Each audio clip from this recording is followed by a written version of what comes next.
My sister Valerie arrived at my tiny cold apartment and saw the empty refrigerator. "Martin," she whispered, horrified, "why are you living in poverty when your pension is $15,000 a month?" Later at a party I hosted, my own son Ryan proudly announced to all our guests, "I give all his money to my wife." That's when my sister took off her coat and did something that left my son completely paralyzed. Before I tell you how we got to that moment and the devastating truth I uncovered, tell me in the comments where you're watching from today. My name is Martin. I'm 70 years old, and this is the story of how I lost everything and then found the truth. If you've ever felt betrayed by the people you trust the most, hit that like button so I know I'm not alone, and subscribe so you don't miss what happens next. It all began 2 years ago, the day I buried my wife Diane. She was my rock for 45 years. When she died, the silence in our beautiful paid-off home in Sun City was deafening. But the silence I'm living in now is different. It's the silence of a cheap third-floor apartment on the outskirts of Phoenix. I'm standing in the kitchen, if you can even call it that. It's just a yellow-stained counter with a hot plate. The only light comes from the buzzing street lamp outside, filtering through the dirty window. It's November, and the cold in Arizona seeps right through the thin walls. The weather stripping on the window is cracked, just like everything else in my life. I open the refrigerator. The little light inside flickers, then holds. Inside there's half a carton of expired yogurt and a single slice of processed cheese. I close the door, my stomach twisting in hunger. I haven't had a real meal in 3 days. I sigh, my breath fogging in the cold air of my own apartment. My gaze lands on the kitchen table. There it is, a piece of paper bright red mocking me. It's the final cutoff notice from the electric company, APS. They're shutting off my power tomorrow. Tomorrow, I'll be 70 years old, sitting in the dark and the cold with an empty refrigerator. How did this happen? My name is Martin. I worked for 40 years as a senior aerospace engineer at Lockheed Martin. 40 years of complex designs, of six-figure salaries, of being respected. My pension. My pension alone is $15,000 a month. 15,000. I should be living like a king. I should be on a cruise ship, not staring at a utility bill I can't pay. But I don't see a dime of that money. 2 years ago, when Diane passed, I was a wreck. I couldn't think. I couldn't function. My son Ryan sat me down. He looked so concerned, so capable. "Dad," he said, his voice soft, "you're grieving. Let me handle everything. Let me take care of the finances. Just sign this power of attorney. I'll manage your investments. I'll pay your bills. You just rest." And I did. I signed it. I trusted him. He was my son. Now I'm staring at this red notice. My hands are shaking. Not just from the cold, but from the humiliation. I have to call him. I have to beg my own son for money to keep the lights on. I pick up my old flip phone. My fingers feel stiff as I dial his number. It rings once, twice. "Hey, Dad, what's up? I'm just stepping into a meeting." Ryan's voice is breezy, distant. He always sounds like he's walking quickly. I swallow my pride. The words get stuck in my throat. "Ryan," I start, my voice barely a whisper. "Son, I have a problem." "A problem? What's wrong?" He sounds annoyed. It's the electric bill, son. They sent a red notice. They're going to turn it off tomorrow." There's a long sigh on the other end. "Dad, we talked about this. Are you sure you paid it? Did I sent you the money for bills last week?" "You did." I'm confused. I check my bank app. My balance is $4.16. "Ryan, there's no money here. I don't have anything left." Another sigh, louder this time. "Damn it, Dad. You have to tell me when you're running low. How much is it?" $120, I whisper, ashamed. Fine, I'll zell it to you now. But Dad, you have to be more responsible with the budget I set for you. I'm moving millions around in your portfolio." I can't be worried about $100 utility bill. Okay. Yes, son, I know. Thank you. I'm sorry to bother you. It's fine. I gotta run. Love you. He hangs up. I stare at the phone. He's moving millions, but I'm living on a budget so small that I can't afford electricity. I feel the familiar sting of tears, but I push them down. I've cried too much since Diane left. A moment later, my phone buzzes. $120. I immediately go online and pay the bill. The lights are safe for another month. But as I sit back down in the cold, dark room, I look at the picture of Diane on my nightstand. Oh, Diane, I whisper. What is happening to our family? That $120 covered the electric bill, but it didn't solve the hunger. My bank account was back down to almost nothing. The yogurt and cheese were gone. The next morning, the hunger was a sharp, demanding pain. I tried calling Ryan again. No answer. I tried his office line. It went straight to a generic voicemail. I tried Megan. Her phone was, as always, turned off or set to silent. I left messages. Ryan, son, I just need a little money for groceries, just to get through the week. Please call me back. The silence was my only reply. I couldn't wait any longer. I couldn't starve. I grabbed my keys, my wallet still holding the useless debit card, and drove. My old 1998 Ford Taurus sputtered to life, the check engine light glowing faithfully, just like it had for the last 5 years. I drove to the Fry's Food Supermarket on Bell Road.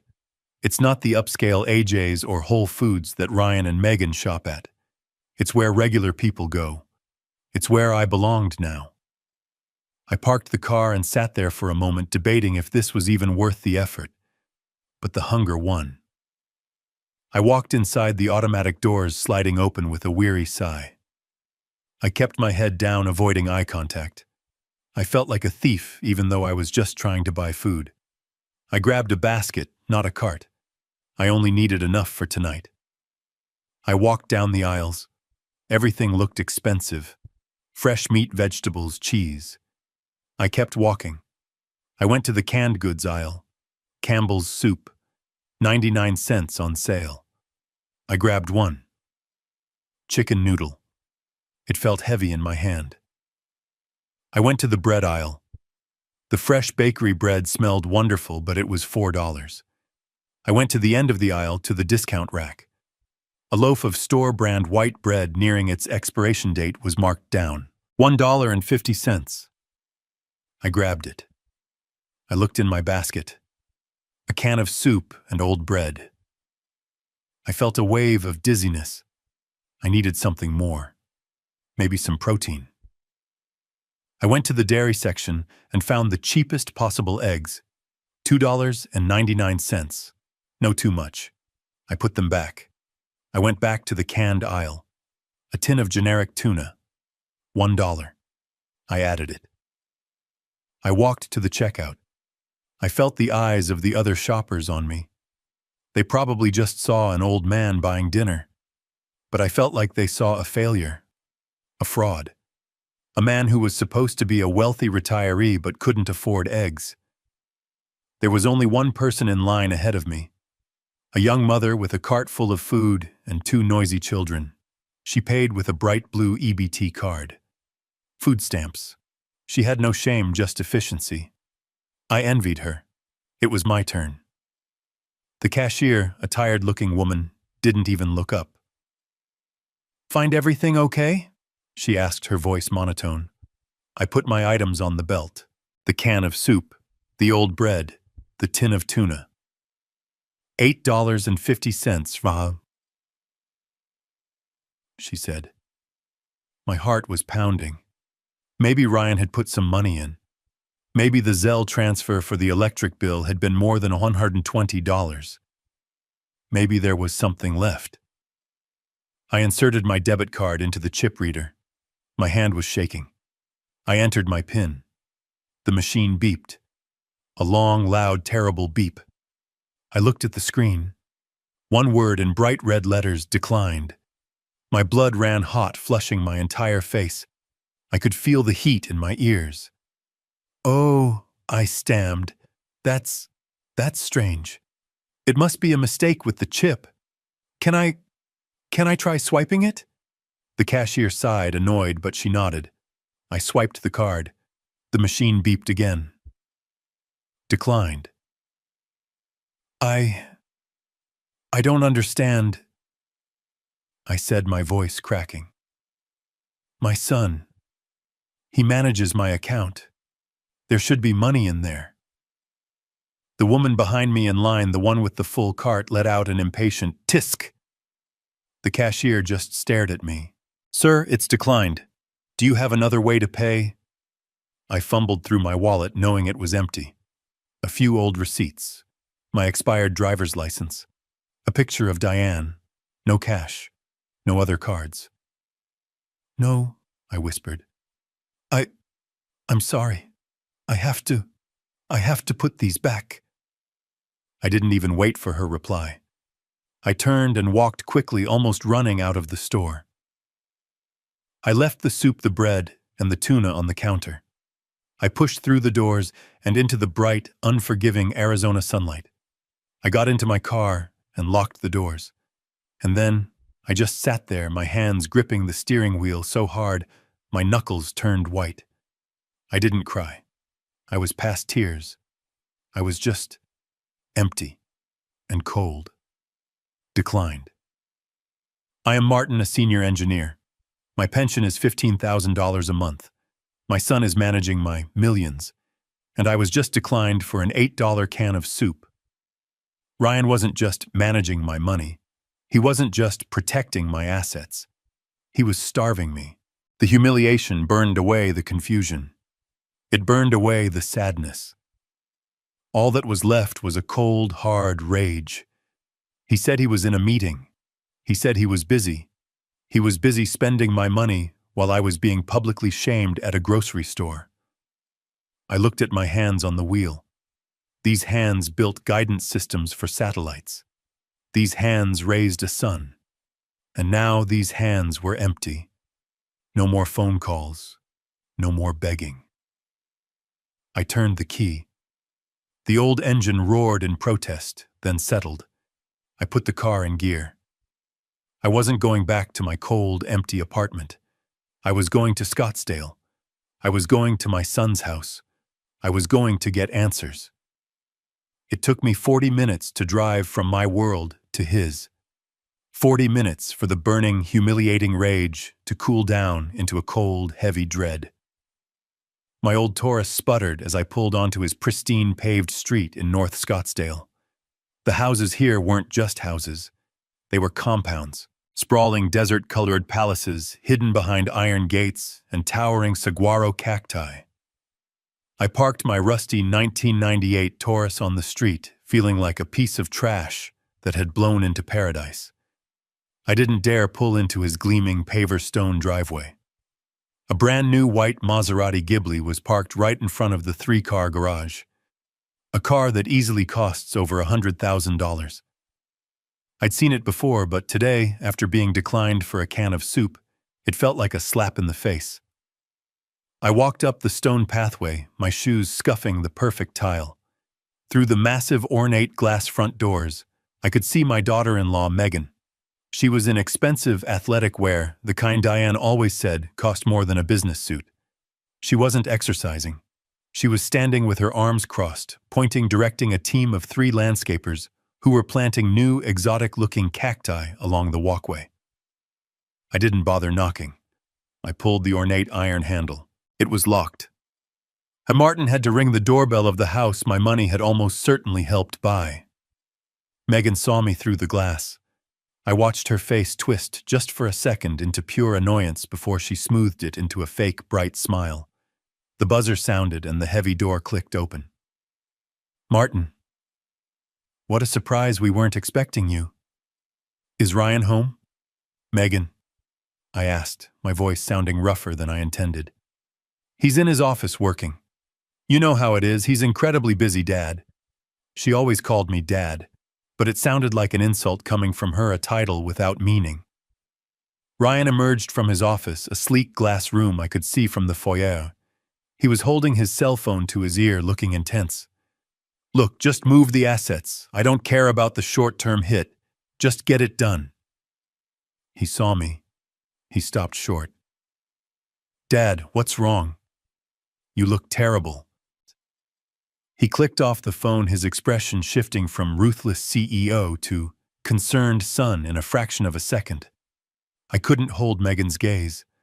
I looked past her at my son. The shame washed over me, extinguishing the last of my rage, replacing it with the cold humiliation of a beggar. "Ryan," I said, and I hated how my voice shook. I'm so sorry to bother you at work, but my card. It was declined. At Frice. Ryan's face tightened.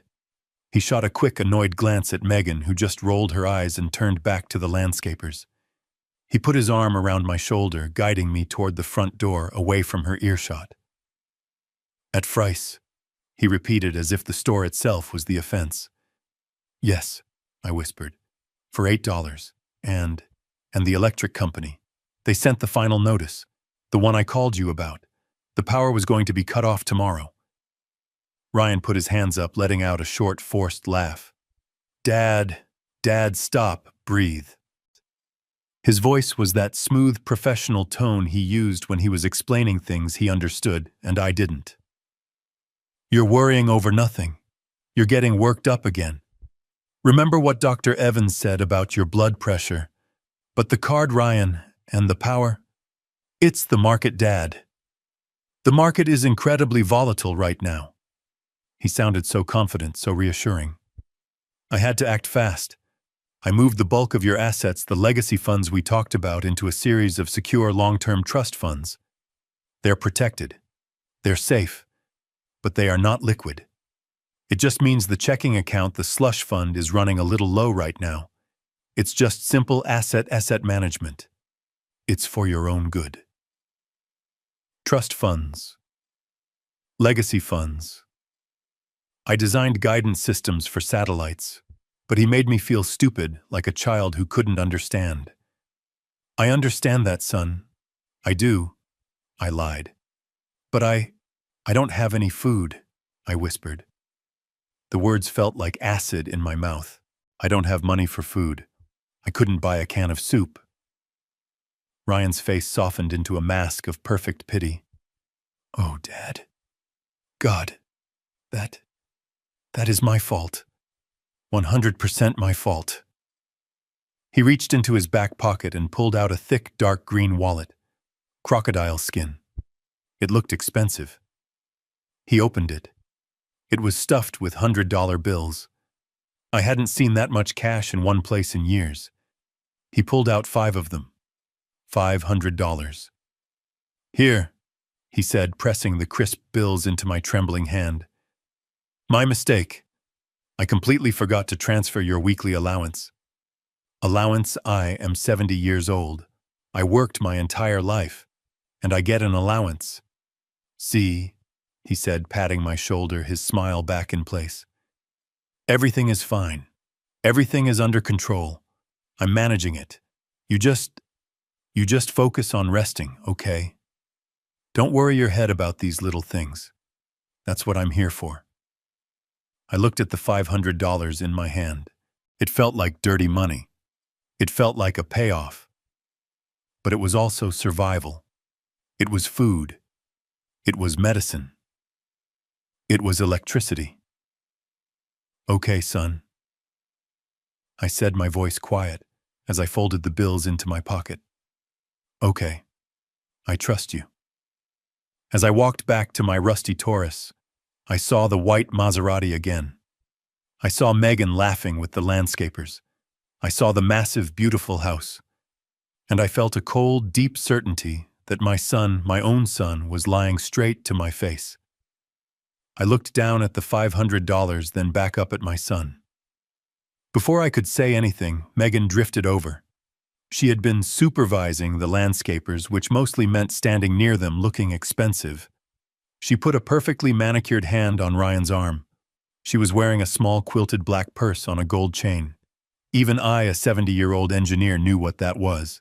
A Chanel bag. My late wife Diane had pointed one out in a magazine years ago, laughing. "That thing costs more than our first car, Martin," she'd said. This one looked brand new. "Martin," Megan said, her voice dripping with an artificial sweetness that felt sharp like honey poured over glass. "You really gave Ryan a scare. He worries about you so much."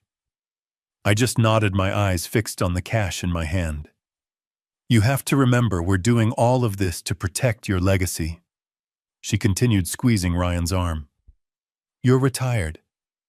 This is your time to not worry about boring things like bank transfers or market volatility. That's Ryan's job now." She gave me a wide, bright, toothy smile that never quite reached her cold eyes. "Remember, you gave Ryan the power of attorney specifically so you wouldn't have to deal with any of this." Her words hit me harder than the declined card at the store. The power of attorney. Of course I remembered. How could I forget? It was 2 years ago, just 3 weeks after Diane's funeral. The house was still filled with sympathy cards I couldn't bring myself to open. I was sitting at the kitchen table, the same table where Diane and I had coffee every morning for 45 years. I was just staring at a stack of unopened mail, utility bills, bank statements, condolence letters. It all looked like gibberish. I couldn't even make myself toast, let alone manage an estate. I was broken. Ryan had come over looking so strong, so capable in his dark suit. He'd sat across from me, his face a mask of pure, loving concern. "Dad," he'd said, his voice gentle. "You're grieving. You're in no shape to handle all this." He was right. I couldn't even handle getting dressed. He'd pushed a thick stack of papers across the table. "This is a durable power of attorney, Dad. It just lets me handle the bills for you. Pay the house taxes, manage the investments, talk to the accountants. It lets me take the burden off your shoulders, so you can just heal." A burden. That's exactly what it felt like. An impossible, crushing weight. "Just sign here," he'd said, pointing with a sleek, expensive pen. "And here. And here." I didn't read a single word. I just signed. I signed my name over and over. I signed away my pension, my investments, my home. I signed away 40 years of hard work, of saving, of planning for a comfortable retirement with Diane. I signed it all away just so I wouldn't have to think. I signed it because he was my son, and I trusted him. Now, standing in the glaring Scottsdale sun, in the driveway of his palace, that memory felt toxic. "You're right," I mumbled, looking down. I did sign it." "Exactly." Ryan jumped back in his professional confidence fully restored. He saw my doubt, my weakness, and he pounced on it. "It's all perfectly legal, Dad. I'm just doing what you asked me to do. I'm protecting the assets. Like I said, the market is fluctuating, so I had to move everything into those long-term trusts. It's smart. It's safe." He gestured toward my old sputtering Taurus. "Now look, I will call the electric company right now, and I will rip them a new one for their billing error. It's definitely a system glitch on their end. You just go home. Go rest." "Okay." He pointed to the $500 still clutched in my fist. "And use that to buy yourself a nice steak dinner. You deserve it." He was dismissing me, like a child. "Here's your allowance, old man. Go buy yourself a treat, and leave the adults to talk." Megan leaned in and I flinched. She gave me an air kiss that landed somewhere near my ear. I could smell her perfume. It was heavy and expensive. It smelled like my money. "We'll see you Sunday for dinner, right, Martin? We're having brisket." "Right," I mumbled. "Sunday." I walked back to my car, the cash feeling like a hot coal in my pocket. I got in, the worn fabric of the seat familiar against my back. I turned the key. The engine coughed, then finally turned over. The check engine light flickered on. My faithful companion. I drove away from their perfect manicured street. As I drove, the self-doubt began to creep in thick and suffocating. Maybe Ryan was right. Maybe I was just an old man who didn't understand the new market. Maybe I was getting paranoid. He's a financial professional. I'm just an old engineer. What do I know about long-term trusts and asset management? He sounded like he knew what he was doing. I felt a wave of shame. I had just driven to my son's house and embarrassed him. I had accused him, or at least implied that he was letting me starve. I had made a scene in front of his wife and the landscapers. All because I didn't understand the complexities of modern finance. I was the fool. I was the burden. I gripped the $500 in my pocket. He did give me money. He was going to call the electric company. Megan did invite me for brisket. I was the problem. I was the senile old man, just like they thought. I drove back to my tiny cold apartment, the rage gone, replaced by the crushing heavy weight of my own foolishness. I was so tired. That $500 in my pocket felt like a shield. It was the proof that I was the fool, that I was the paranoid old man, and that Ryan was the competent son managing a complex situation I no longer understood. For 1 week, I was fine. I took that crisp cash and paid the electric bill immediately. I drove back to the Fry's food store, my face burning with the memory of my last visit. This time I paid with a $100 bill. I bought real food, ground beef, eggs, milk, vegetables, and real coffee. I even bought a small bottle of my lisinopril, the cheap heart medication, to tide me over. The $500 evaporated faster than I could believe. $200 for groceries, $120 for the electricity, $50 to put gas in the Taurus just so I wouldn't feel trapped. I tried to stretch the remaining $130. I ate small meals. I kept the thermostat low, wearing my old coat inside the apartment as the November nights grew colder. About 8 or 9 days after I'd seen Ryan, it happened. I woke up in the middle of the night, and I couldn't breathe. It felt like a heavy, wet towel was wrapped around my chest. It wasn't the searing pain of a heart attack, not yet, but it was the warning, the familiar cold dread. I stumbled to the bathroom and fumbled for my pill organizer on the sink. The slot for my anticoagulant, my expensive blood thinner, Xarelto, was empty. I'd run out 2 days ago. I had been trying to stretch the prescription, taking 1 pill every other day, trying to save money, trying not to bother Ryan. What a stupid thing to do. My cheap lisinopril was running low too. I didn't wait for morning. I got dressed in the dark, my hands shaking so badly I could barely button my shirt. I drove the Taurus to the 24-hour CVS on Cactus Road. The fluorescent lights inside were blinding. They made my skin look gray sick. I walked straight to the pharmacy counter in the back. A young woman, her name tag read Brenda, looked up from her computer. "Can I help you, sir?" "Yes," I panted, leaning heavily on the counter. I need my refills. Martin, my heart medication." She typed, her face professional and calm. "Okay, Mr. Martin, I see 2 refills ready for you. The lisinopril and the Xarelto." "Yes, that's it. The Xarelto, I need it, now." "Okay, just give me a few minutes." I waited by the counter, my heart hammering against my ribs, trying to breathe normally. I watched her count the pills, put them in the familiar orange bottles, print the labels. It felt like an eternity. "All right, Mr. Martin," she said, returning and placing 2 bottles in a white paper bag. "That will be $280.45. My stomach dropped. $280. "Yes, sir. The Xarelto is the expensive one. Your copay is $260. The lisinopril is only $20. "Oh, right, of course." I fumbled for my debit card. The card Ryan managed.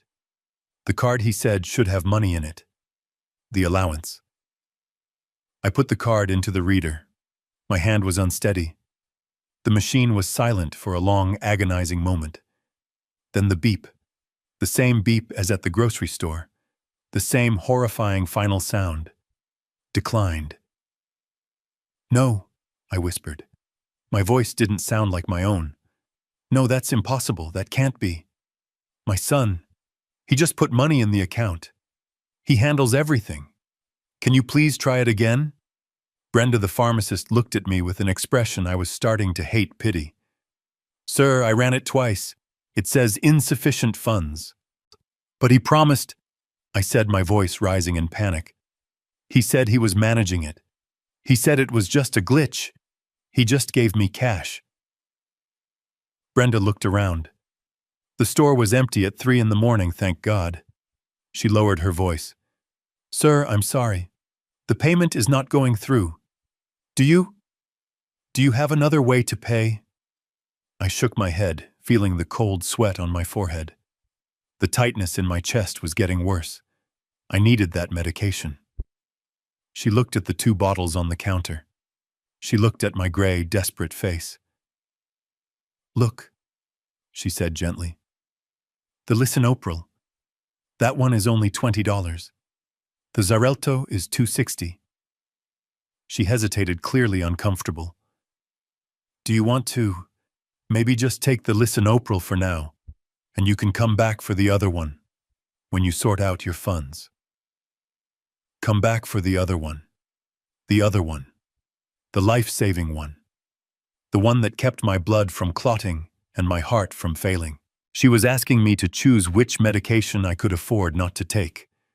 My son, with his Maserati and his crocodile wallet, had put me in a position where I had to choose between my cheap blood pressure pill and the medicine that was actually keeping me alive.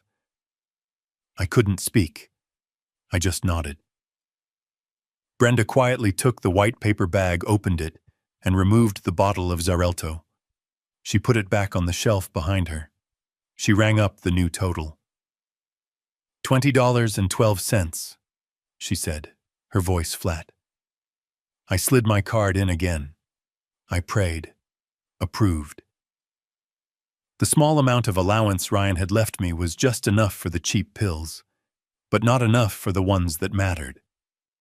I grabbed the small bag containing only the lisinopril and walked out. I didn't say thank you. I couldn't. I stumbled out into the cold night air and got back in my car. I sat in the dark parking lot staring at the little white bag on the passenger seat, and I realized the truth. This wasn't an accident. This wasn't a glitch. This wasn't market volatility. Ryan knew exactly how much my medications cost. He knew what I needed to live. He had intentionally left just enough money in my account for food and the cheap pills, but not enough for my real medicine. He wasn't just controlling my money. He was controlling my life. He was letting me get sick. The $500 wasn't an act of generosity. It was a leash, and it had just run out. My gut feeling from before the cold dread was right. My son was not protecting me. He was actively, methodically hurting me. And as I sat there, the tightness in my chest growing, I knew I couldn't call him. I couldn't beg. This time I had to do something else. I sat there in the CVS parking lot, the little white bag, with its one cheap bottle feeling heavy as lead on the passenger seat. The tightness in my chest was real. It was a physical warning, the kind Diane always warned me never to ignore. My first instinct, even after everything, was denial. Maybe I misunderstood the budget. Maybe Ryan didn't know the Xarelto was that expensive. I picked up my phone. My hands were shaking, but this time from anger, not just cold. I dialed Ryan, straight to voicemail. "Hey, you've reached Ryan. I'm busy making things happen. Leave a message." Making things happen. I hung up and dialed again. Voicemail. I dialed again. Voicemail. I dialed Megan. Her phone didn't even ring. It went straight to a generic automated, "This user has not set up their voicemail." I hit redial for Ryan. voicemail again and again and again. I must have called 10 times in 3 minutes. My desperation was turning into raw panic. I looked at the dark dashboard of my car. I was 70 years old. I was a senior engineer. And I was sitting alone in a parking lot at 3 in the morning, wondering if I was about to have a heart attack because my son wouldn't pick up the phone. My mind went to a dark place. What are they doing? Why won't they answer? I pictured them asleep in their massive climate-controlled mansion in Scottsdale, their phones on silent while I was sitting here helpless. A darker thought crept in. Do they want this to happen? If I'm gone, that power of attorney, does it make things easier for them? Am I worth more to them dead than alive? The thought was so cold, so monstrous, that it shocked me back to reality. I couldn't just sit here and die. I had to do something. There was one last number. One person I hadn't called in months. My sister Valerie. I hesitated. Ryan's voice echoed in my head from our last conversation about her. Dad, I know. You love Aunt Valerie, but she complicates things. She's judgmental. She doesn't understand modern finance. Just let me handle things, okay? Don't bother her with this stuff. It just makes her worry, and then she stresses everyone out. He had isolated me. From my money, from my health, and even from my own family. My fingers trembled as I scrolled through my contacts. Valerie. I pressed the call button before I could change my mind. It was after 2 a.m. in Denver. She was probably asleep. She wouldn't answer. She answered on the second ring. Martin? Her voice was instantly awake, sharp. She always answered the phone like she was expecting an emergency. What is it? Are you okay? The sound of her voice, strong, clear, sane, broke something in me. All the fear, the humiliation from the grocery store, the terror from the pharmacy, it all came rushing up. Martin, talk to me, what's wrong? I couldn't speak. I just made a sound, a choked sob. Val, I finally managed my voice breaking apart. Val, I'm in trouble. I'm in real trouble. The change in her tone was immediate. It went from concerned sister to chief financial officer in 1 second. The warmth was gone, replaced by cold, sharp steel. Where are you? Are you hurt? I'm in my car. At a CVS, I stammered. Val, I don't have any money. I can't buy my medicine. Silence. A dead, heavy silence on the line. I heard her take a deep, controlled breath. What do you mean you can't buy your medicine? She asked, her voice dangerously quiet. What about your pension, the Lockheed pension? It's $15,000 a month, Martin. Where is your money? And just like that, I confessed. The whole shameful story poured out of me. I gave it to Ryan. I cried, the tears finally coming hot and angry. I gave him the power of attorney after Diane died. He said he would manage it. He said he was protecting me. But the card is always declined, Val. He gives me an allowance, and it's not enough. I couldn't buy my heart medicine. He just let me. That son of a bitch. Her voice was pure ice. She wasn't talking to me. She was making a declaration. Martin, she said, her voice snapping back into focus, all business. Listen to me. I want you to do 2 things. First, I want you to drive back to your apartment and lock the door. Do not call Ryan. Do not call Megan. Do not talk to them. Okay. Second, I want you to send me your address. Right now. What, Val? No, you don't have to. I needed someone to talk to. Martin, I am not talking. I am acting. I am booking the first flight out of Denver to Phoenix. It leaves at 5 a.m. I will be at your apartment in 4 hours. Do you understand me? Val, it's too much. Hang up the phone, Martin, she yelled. It wasn't a request. It was an order. Hang up, send me your address, and lock your door. I will see you in 4 hours. She hung up. I sat in the silence of my car. The panic was gone. The terror was gone. Something new was creeping in. For the first time in 2 years, I wasn't alone. Valerie was coming. The CPA was coming. And hell was coming with her. I drove back from the CVS, the eastern sky just beginning to turn a faint sick gray. I fumbled with the key, my hands still shaking. I got inside and locked the deadbolt just as Valerie had told me. I didn't turn on the light. I just sat on my lumpy mattress in the cold and stared at the red cutoff notice on the table. I didn't sleep. I just waited.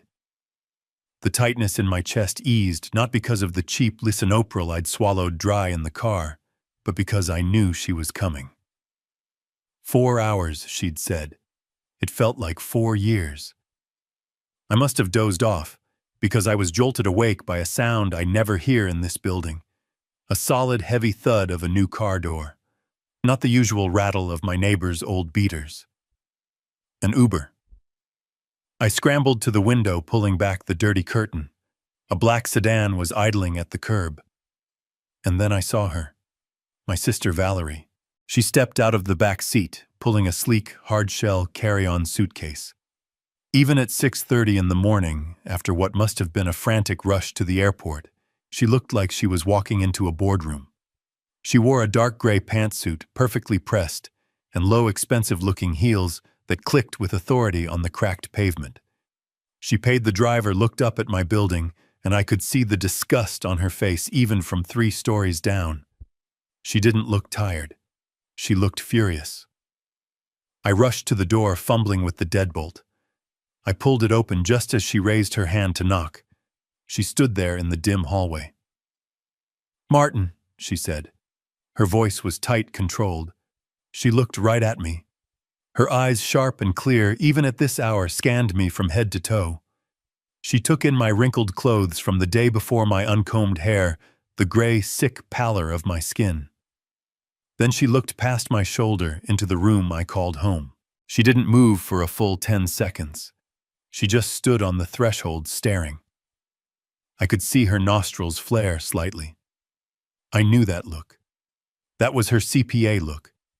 That was the look she got right before she tore apart a flawed balance sheet. "Martin," she said again, her voice low and dangerous. "Good God. What is this place?" She stepped inside, pulling her suitcase over the worn-down threshold. The wheels rumbled loudly on the cheap, cracked linoleum. She didn't wait for me to invite her in. She just advanced. She was an invading force in my tiny, sad world. "Why are you living here?" she demanded, her eyes darting everywhere. She saw the peeling paint on the walls. She saw the single flickering light bulb in the ceiling fixture. She saw the stack of unwashed dishes by the greasy hot plate. "What is that? That smell?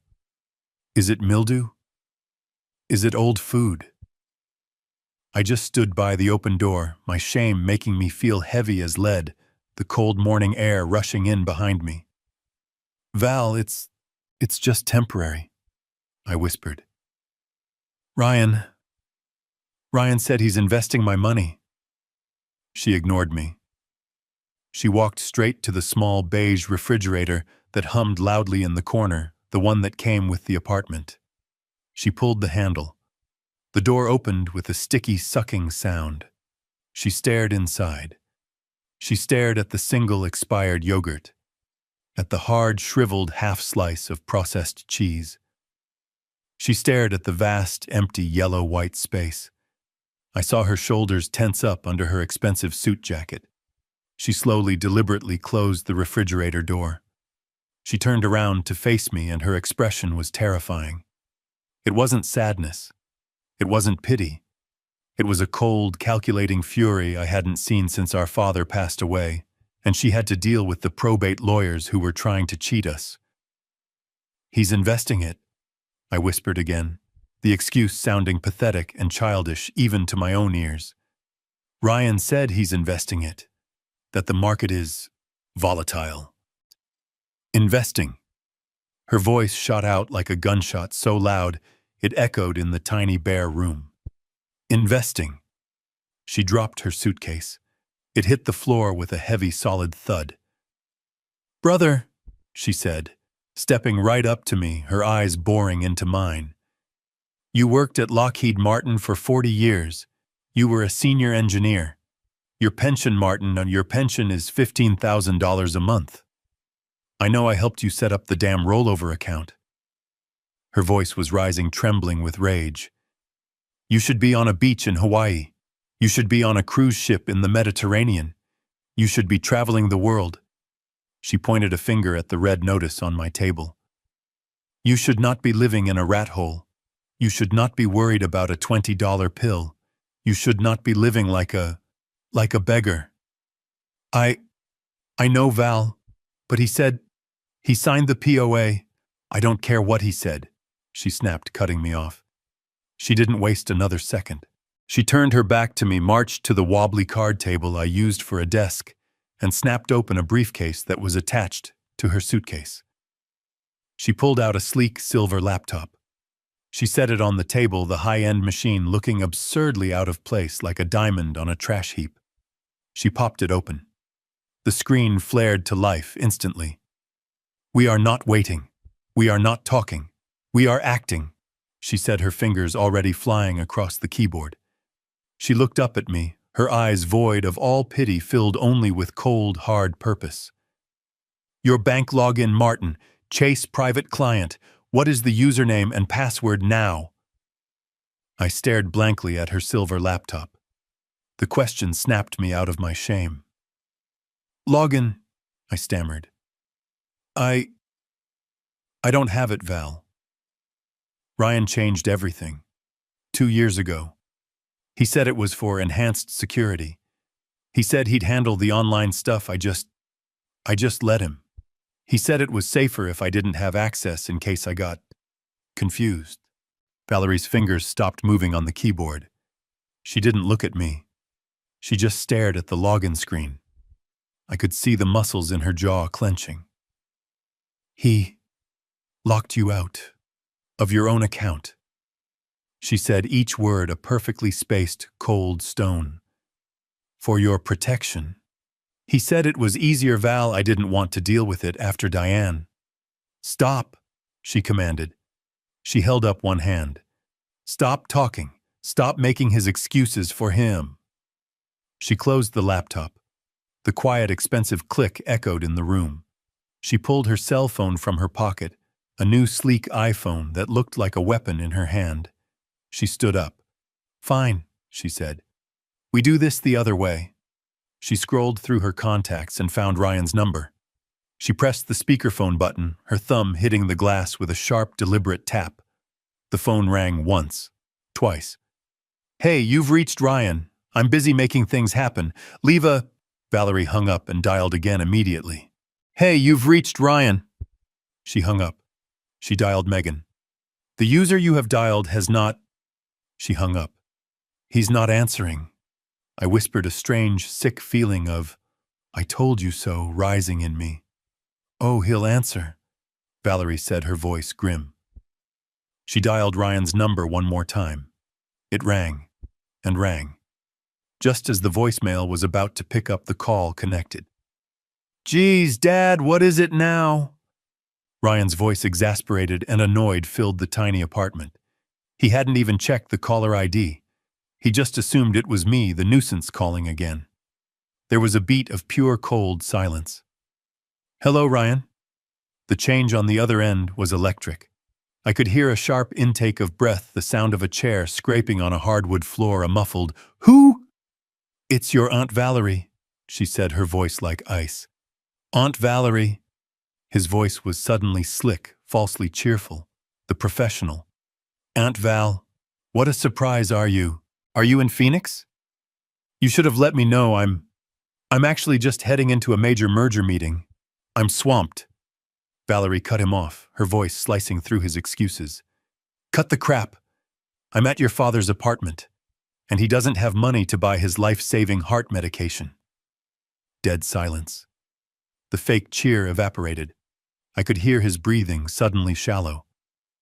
What are you talking about?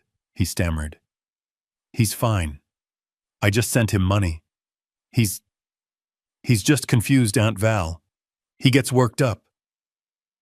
I am looking at an empty refrigerator, Ryan, Valerie said, her voice dangerously low. I am looking at a power cutoff notice, and I am looking at my brother who looks like he hasn't eaten a real meal in months. So here's what you're going to do. You are going to email me the official bank-generated PDF statements from Chase Private Client for every single one of his accounts. I want the last 12 months. I want them now. Not in an hour. Not after your meeting. Aunt Val, you don't understand, Ryan sputtered, his voice rising in panic. That's private financial information. It's complicated. There are trusts, there are investments. I can't just... You're not the power of attorney I am. I'm managing it. He's fine. Ryan. Valerie's voice was so cold it made me flinch. I am a certified public accountant with 40 years of experience. I know the smell of fraud when it's rotting in my own family. You have exactly 10 minutes to send me those statements. If I do not have them, or if you send me one more of your homemade fake-ass Excel spreadsheets, I am hanging up and my next call will be to the Phoenix Police Department, and I will file a report for felony elder financial abuse. I am not kidding. You can't do that, he shrieked.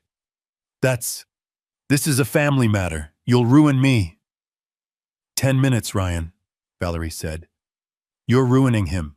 Your father is sick, and you are starving him to death. You think I care about your reputation. The clock is ticking. No, wait, don't call the police, God. Okay, don't do anything. I'll send it. I'll send it right now. It's just a simple misunderstanding. I'll send it. He hung up.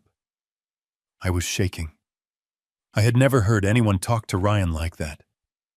I had never heard Valerie so lethal.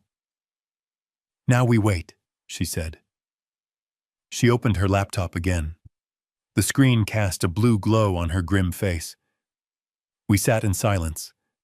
The only sound was the click-clack of her nails on the keyboard as she fired off emails to contacts I didn't know she had. Almost 15 agonizing minutes passed. My phone, still in her hand, buzzed. An email from Ryan. He sent it, I said, my voice hoarse. Let's see, Valerie said. She clicked the attachment. It wasn't a bank PDF. It was a Word document typed out. A simple summary. Retirement fund, 1.2 us. Checking 15,000. All accounts healthy. Valerie just stared at it. She didn't say anything.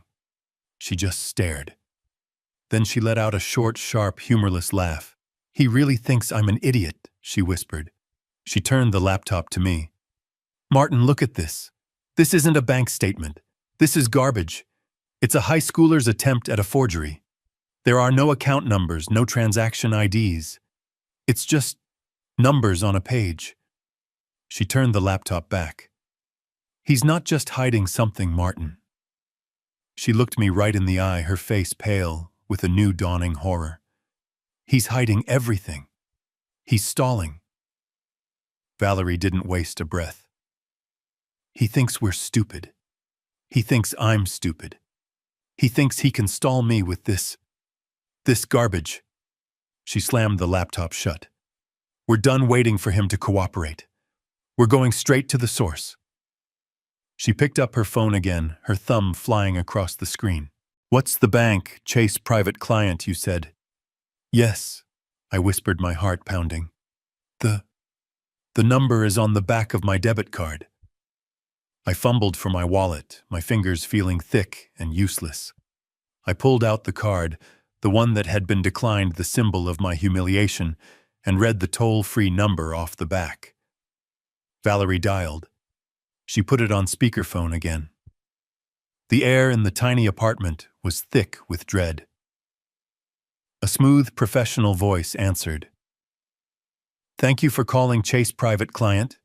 This is Maria. How can I assist you today?" "Hello, Maria." Valerie started, her voice calm and authoritative. "I am here with my brother, the account holder, Martin. We need to get a full verbal statement of all his accounts and recent transactions. He will provide authorization." "Of course," Maria said. "Sir, can you please confirm your full name and date of birth?" I did. I spelled out my name, gave my birthday. "Thank you, Mr. Martin. Now, for security, I need to ask you one of your challenge questions. What is the name of your mother's first pet?" I froze. My mind went completely blank. My mother's pet."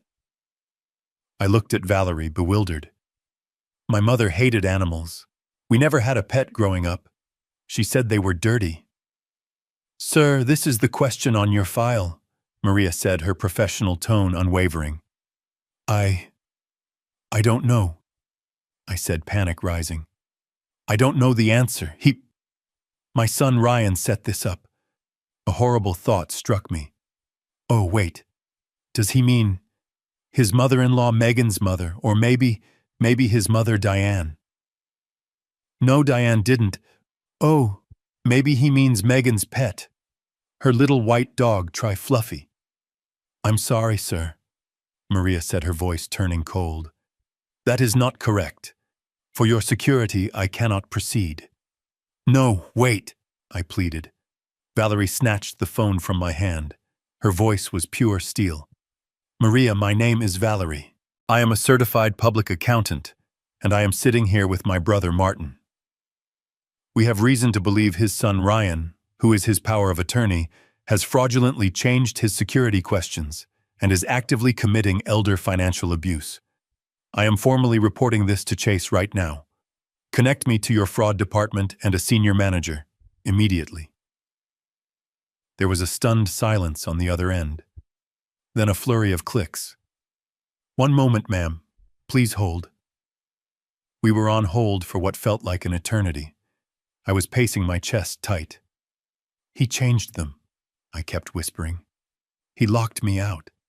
He locked me out." "Shh, Martin. Let me handle this," Valerie said. A new voice came on the line, deeper, more serious. "Mr. Martin, Ms. Valerie, this is David Chen from the Senior Client Protection Unit. I understand you have some concerns about the accounts." The next 30 minutes were an agonizing ordeal. David Chen put me through a grueling verification process. My full social security number, my address from 20 years ago, my mother's maiden name, my late wife Diane's maiden name, the exact date I opened my first account with them sometime back in the 1980s. I stumbled. I stammered. I grasped at memories blurred by grief and time. Valerie sat next to me, feeding me answers, coaching me, her hand gripping my arm. "The address in Tucson, Martin. Remember before you moved to Sun City?" Finally, after I correctly identified the amount of my last mortgage payment from 2005. David Chen seemed satisfied. "Thank you, Mr. Martin. You are verified. I apologize for the difficulty. Now, how can I help?" Valerie leaned into the phone, her eyes like chips of ice. "Mr. Chen, we need the current balances on all of Mr. Martin's accounts, checking savings and all retirement and investment portfolios." I held my breath. I could hear David typing. "Okay," he said slowly, and I heard the hesitation in his voice. The primary checking account has a current balance of $150.12. 100 and... I started, but Valerie put a hand up to silence me. "And the retirement portfolio?" she asked, her voice flat. "The one from Lockheed Martin. It should have a balance of approximately $800,000. Another pause. More typing. "Ma'am, according to our records, that retirement account, it has a balance of $2,000. I couldn't breathe.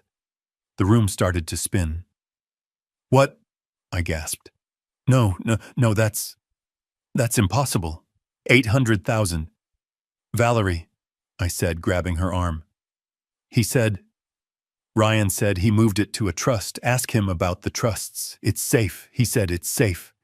Valerie's face was white. Mr. Chen, she said, her voice shaking with rage. Where did the money go? We need to see the large recent transactions from that portfolio. I see, David said, his voice now full of alarm. I see a liquidation of the full portfolio, approximately $798,000, executed 6 months ago.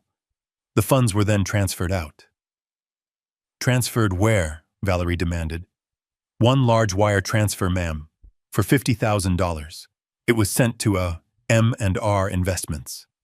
M&R, I whispered. Oh, David said. This is unusual. I see another transfer from the same transaction.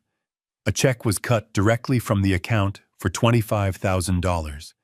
It was made payable to Megan, consulting fee. I didn't hear anything else. The room went dark at the edges. I stumbled back and fell heavily onto the cheap, lumpy mattress of my rented bed. The room was spinning. M&R, Megan and Ryan, a consulting fee. Megan. It wasn't an investment. It wasn't protection. It was theft. I heard Valerie's voice, distant and cold, as if from the end of a long tunnel. Thank you, Mr. Chen. We will need you to freeze every single one of these accounts immediately. She hung up the phone. She stood there for a long time in the silence, her back to me. Finally, she turned. Her face was a mask of cold fury. Martin, she said, her voice devoid of all emotion. He's not managing your money. He's stealing it.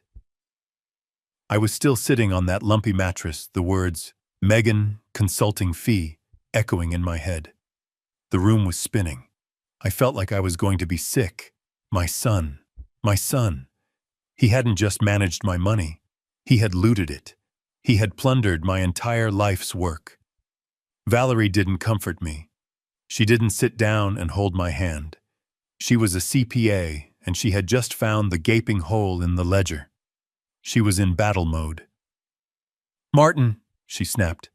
Her voice was so sharp it cut through my fog. Get up, now!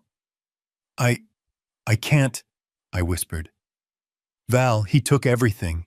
$800,000. He took nothing yet, she countered, her voice like iron. It's just numbers on a screen. We are getting it back. Get up, we're leaving. Leaving where?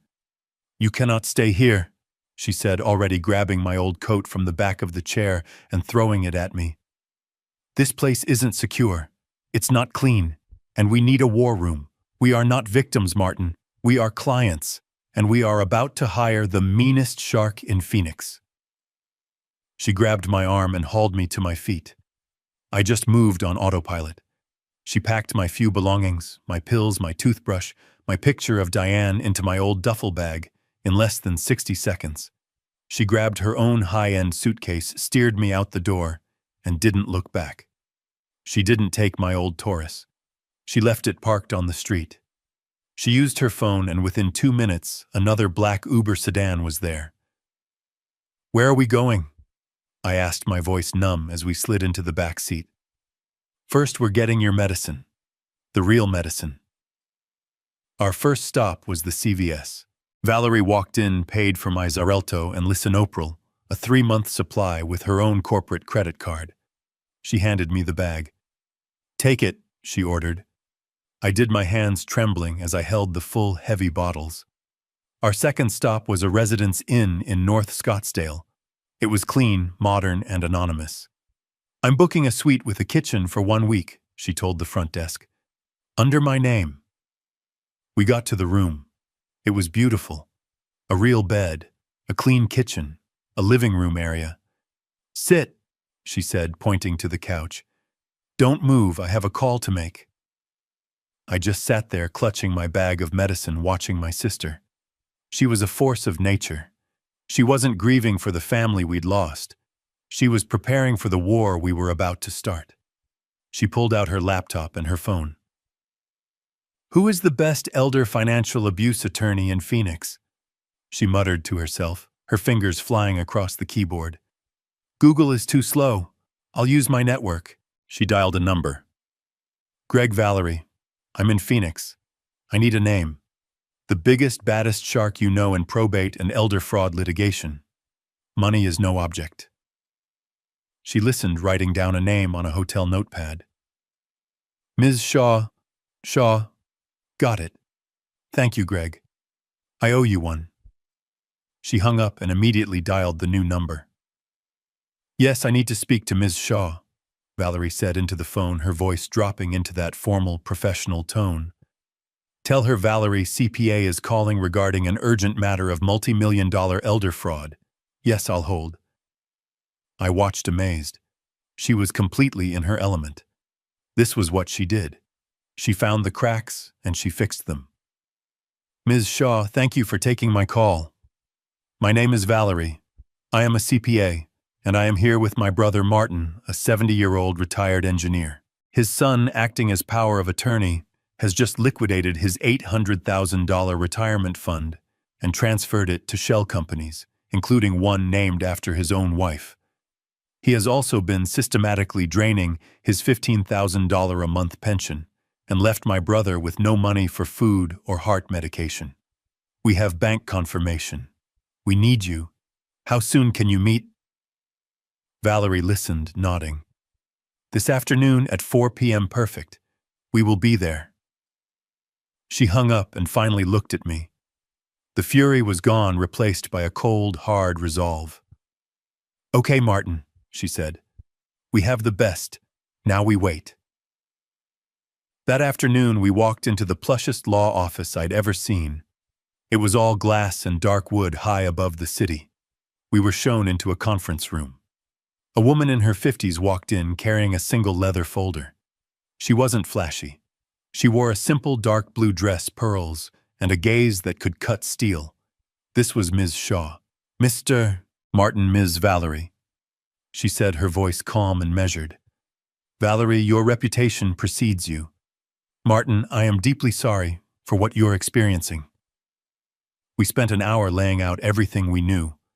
The POA, the fake Excel sheet, the phone call with David Chen at the bank, the M&R investments, the Megan consulting fee. Ms. Shaw listened, her face impassive. She didn't take notes. She just absorbed everything.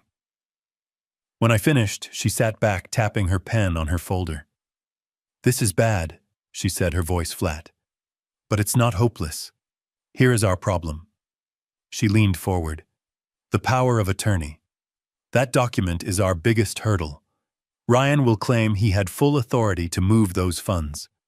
He will say M&R Investments was a high-risk tech startup he believed in, a legitimate investment that simply failed. He'll say the consulting fee to his wife was for her work in researching that investment. He will paint you, Martin, as a forgetful old man who agreed to an aggressive strategy and then got buyer's remorse. But that's fraud, I insisted.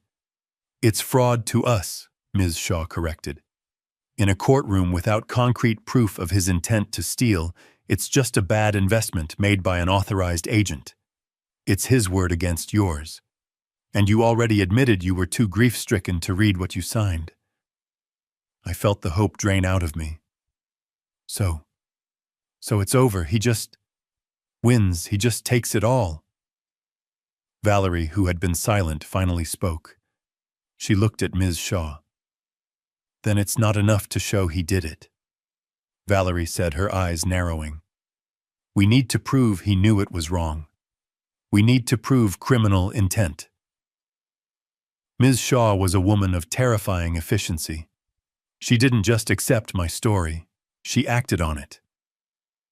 Using the preliminary report from the bank's fraud department, the one David Chen had initiated, she filed an emergency motion. She didn't just ask Chase. She got a court order compelling a full financial discovery linked to my social security number. He will discover the accounts are frozen. Martin, she warned me, her voice crisp over the phone. He will likely call you furious. Do not answer. Do not speak to him. Not one word. Am I clear? Yes, ma'am, I whispered. Good. The first documents are here. I need you and Valerie back in my office. Now. We sat in that same glass conference room. The view of the Phoenix skyline felt different now. It didn't look like a city. It looked like a jungle. Ms. Shaw didn't just have a folder this time. She had a stack of papers nearly 3 inches thick, bound by a heavy rubber band. This, she said, dropping the stack onto the polished mahogany table with a heavy thud, is not your investment portfolio. That part is complex. The web of shell companies will take weeks to untangle. This is your credit history. I was confused. My credit is perfect.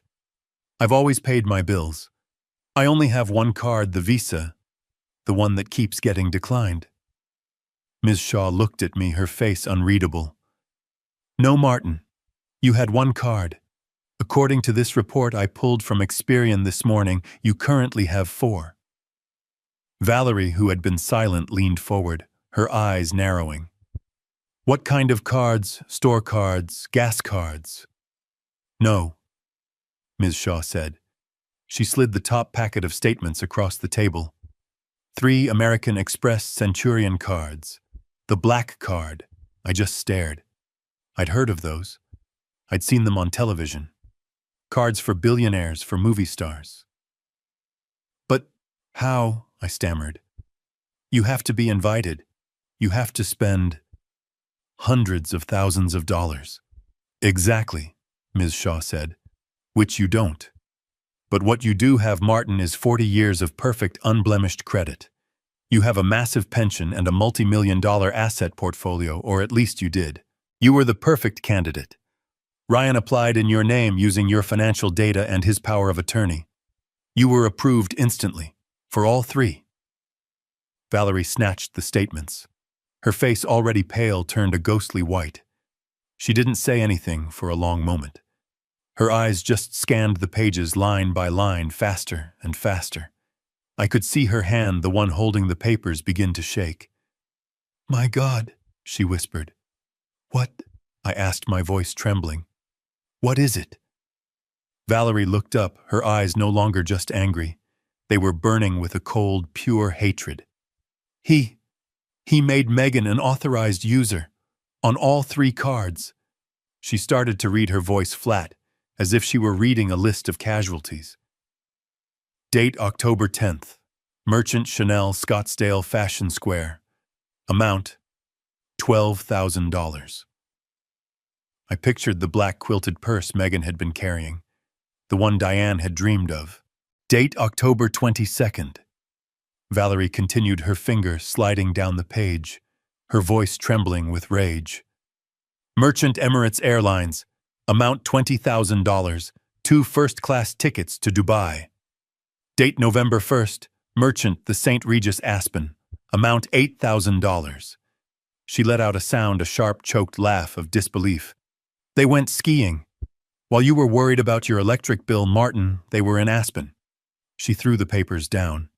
It goes on and on. Jewelry, spas, restaurants I've never even heard of.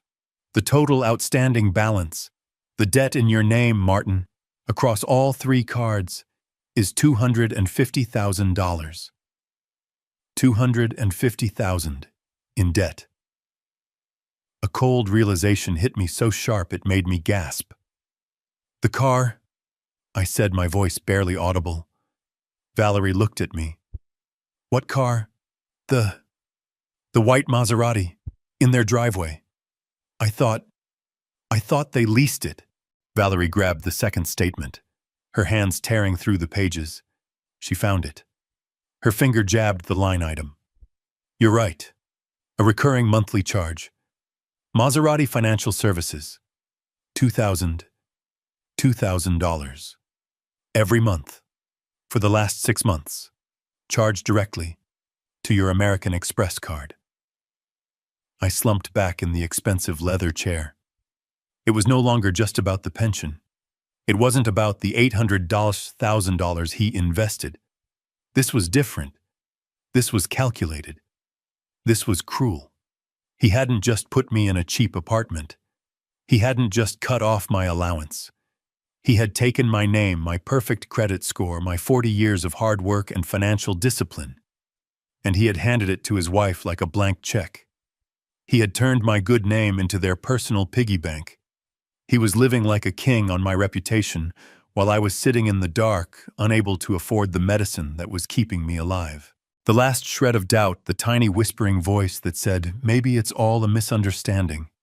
It died right there in that conference room under the glare of the fluorescent lights. I felt numb. The $250,000 in debt was so enormous I couldn't fully grasp it. It was like hearing a number in an astronomy class. But Valerie understood it. She was vibrating with a silent, controlled rage. Ms. Shaw, however, was already moving on. She was methodical, like a surgeon. "The credit cards are bad, Martin," she said, her voice sharp, pulling me from my daze. "They establish a clear pattern of intent to defraud. But they aren't the primary asset. The pension was the cash flow. Now we need to look at your capital." Valerie looked up, her face pale. "What do you mean?" "I mean the house," Ms. Shaw said, her eyes fixed on me. "The house in Sun City. The one you shared with Diane for 30 years. Is it still in your name?" "Of course it is," I said, my voice rising in defense. "I paid that house off in 1999. It's mine. It's all I have left of her. It's where she—" I couldn't finish. Ms. Shaw didn't soften. "That power of attorney is a powerful, dangerous weapon, Martin. Credit cards are one thing. Real estate is another." She picked up her desk phone, her movements precise. "Get me Jeffries," she said to her assistant. "I don't care if he's in court. Tell him it's Shaw. It's an emergency priority." She put the phone on hold, the small red light blinking in the quiet room. "Who is Jeffries?" I asked. "He's our forensic investigator," Ms. Shaw replied. "A private investigator who specializes in one thing, digging through public records. If Ryan has so much as sneezed near your deed of trust, Jeffries will find it." The phone clicked. "Jeffries," she said, all business. "I need a full title and property search. Maricopa County. The client is Martin. I'm sending you his details right now. I need to know the status of his primary residence in Sun City. I want to know about any liens, any transfers, any encumbrances filed in the last 24 months. Yes, that fast. Bill my account." She hung up. The wait was the worst part. The next hour was agony. Valerie and I just sat in that sterile conference room. The only sound was the faint whoosh of the air conditioning, and Valerie, under her breath, quietly reading more items from the Amex statements. $1,200. On shoes, she muttered. I tried to think about Diane's garden, the rose bushes she loved, the smell of the jasmine after a rain. Our home. Ms. Shaw's phone buzzed on the table. The vibration made me jump. She looked at the caller ID. "It's Jeffries." She put the call on speakerphone. "What do you have?" she asked.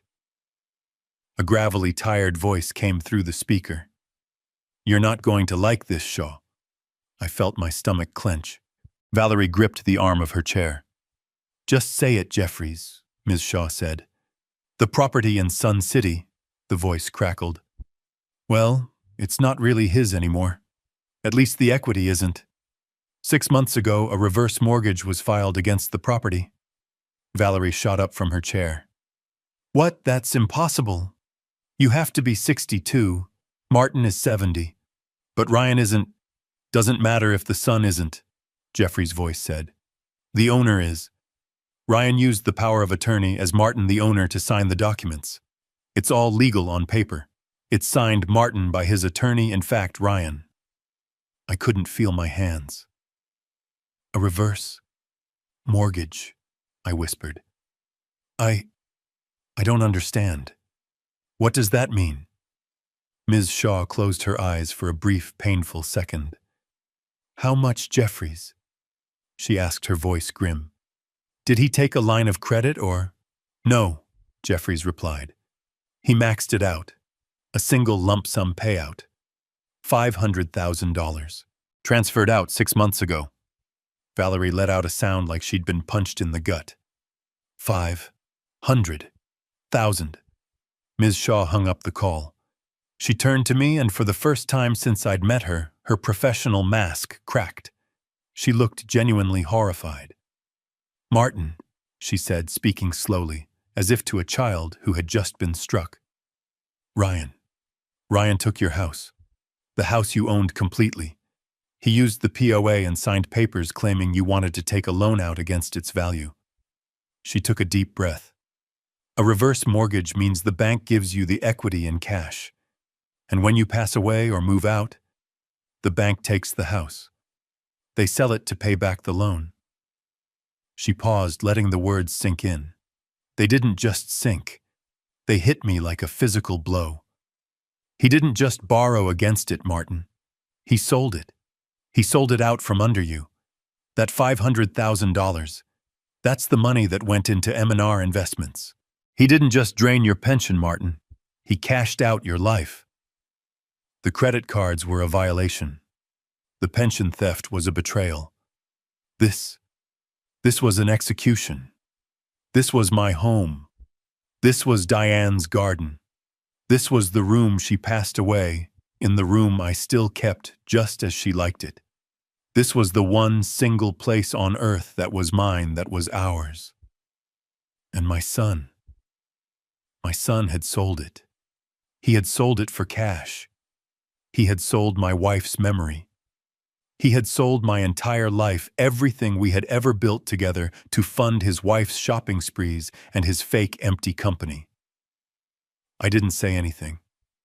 I just stood up my legs feeling like wood. I walked to the massive glass window of the law office and looked down at the tiny busy cars 10 floors below. I felt nothing. I was completely, utterly hollow. He sold her garden. I whispered the words, barely audible.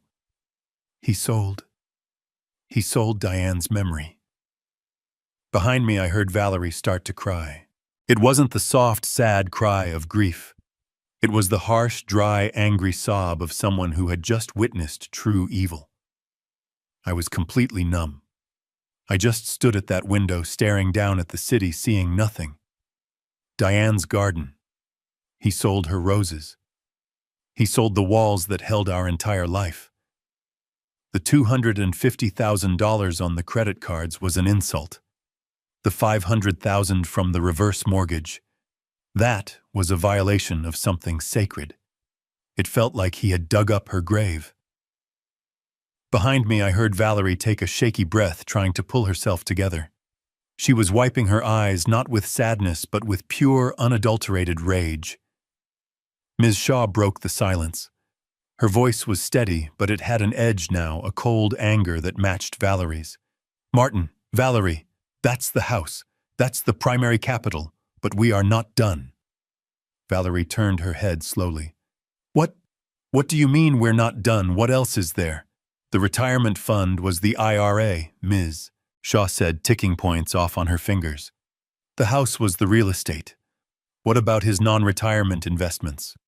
Martin, did you have a separate brokerage account? Stocks, bonds. I turned from the window, my mind slow, foggy. Stocks, I said, my voice hoarse. Yes, I had stocks. I had my Apple shares from the early 2000s and my Boeing stock from working at Lockheed. I've had them for decades. I never touched them. I was saving them. My voice cracked. I was saving them for the grandkids, for their college. Valerie's eyes, which had been wet with angry tears, suddenly went wide with a new, fresh horror. The E-Trade account, she whispered. She scrambled for her laptop, which was still open on the conference table. She spun it around to face me. Martin, she said, her voice frantic, urgent. What was the login for that one? Don't. Don't tell me he changed that one too. No, I said, trying to clear my head. The memory was foggy. No, Ryan. He didn't know about that account. I set it up separately. Years ago, I never mentioned it. The password, I think I remember the password. I stumbled over to the table, leaning over her shoulder. The E-Trade login screen glowed at me. My hands were shaking so badly I could barely aim my finger at the keyboard. It was Diane's name, I whispered. D-I-A-N-E, and our anniversary, 1975. Valerie typed it in. D-I-A-N-E 1975. She hit enter. The screen buffered for a second, and then it loaded. The main summary page. I stared at it. Valerie stared at it. I didn't understand. The graphs were all flat. The pie chart was just a solid empty circle. The total account value at the top of the screen read $112.40. No, I said. No, that's wrong. It's a mistake. It was almost $300,000. Where is it? Where is the Boeing stock? Where is the Apple? Valerie didn't answer. She was clicking, her movements fast and sharp. She clicked on transaction history. The page loaded. She scrolled down. Past October. Past September. She stopped. Her finger reached out and touched the screen. There, she said. Her voice was a dead, hollow monotone. Date August 14th, 3 months ago. Transaction type liquidation. Full sale of 500 shares Apple Incorporated. Full sale of 200 shares the Boeing Company. She scrolled to the next line. Date August 15th. Transaction type wire transfer out. Beneficiary M&R Investments LLC. Amount $310,422. I grabbed the back of the chair. My legs gave out. But he didn't have the password, I said, my voice pleading. How could he? I never told him. The POA, Ms. Shaw said, her voice grim. He didn't need your password, Martin. He just had to fax the power of attorney to E-Trade's legal department. They would be legally obligated to give him immediate total access. He could override any password you set. He could do anything he wanted. I was paralyzed. The grandkids' college money, I whispered. I looked at Valerie, my eyes begging her to tell me it wasn't true. He took that too. He took everything. Where did it all go? Ms. Shaw stood up. She walked over to a large white drawing board on the conference room wall and uncapped a black marker. It all went to the same place, Martin, she said. It all went to M&R Investments, Ryan and Megan. She began to write, her handwriting clear and sharp. Let's add this up, she said, her voice the only sound in the room. First, he opens 3 American Express Centurion cards in your name.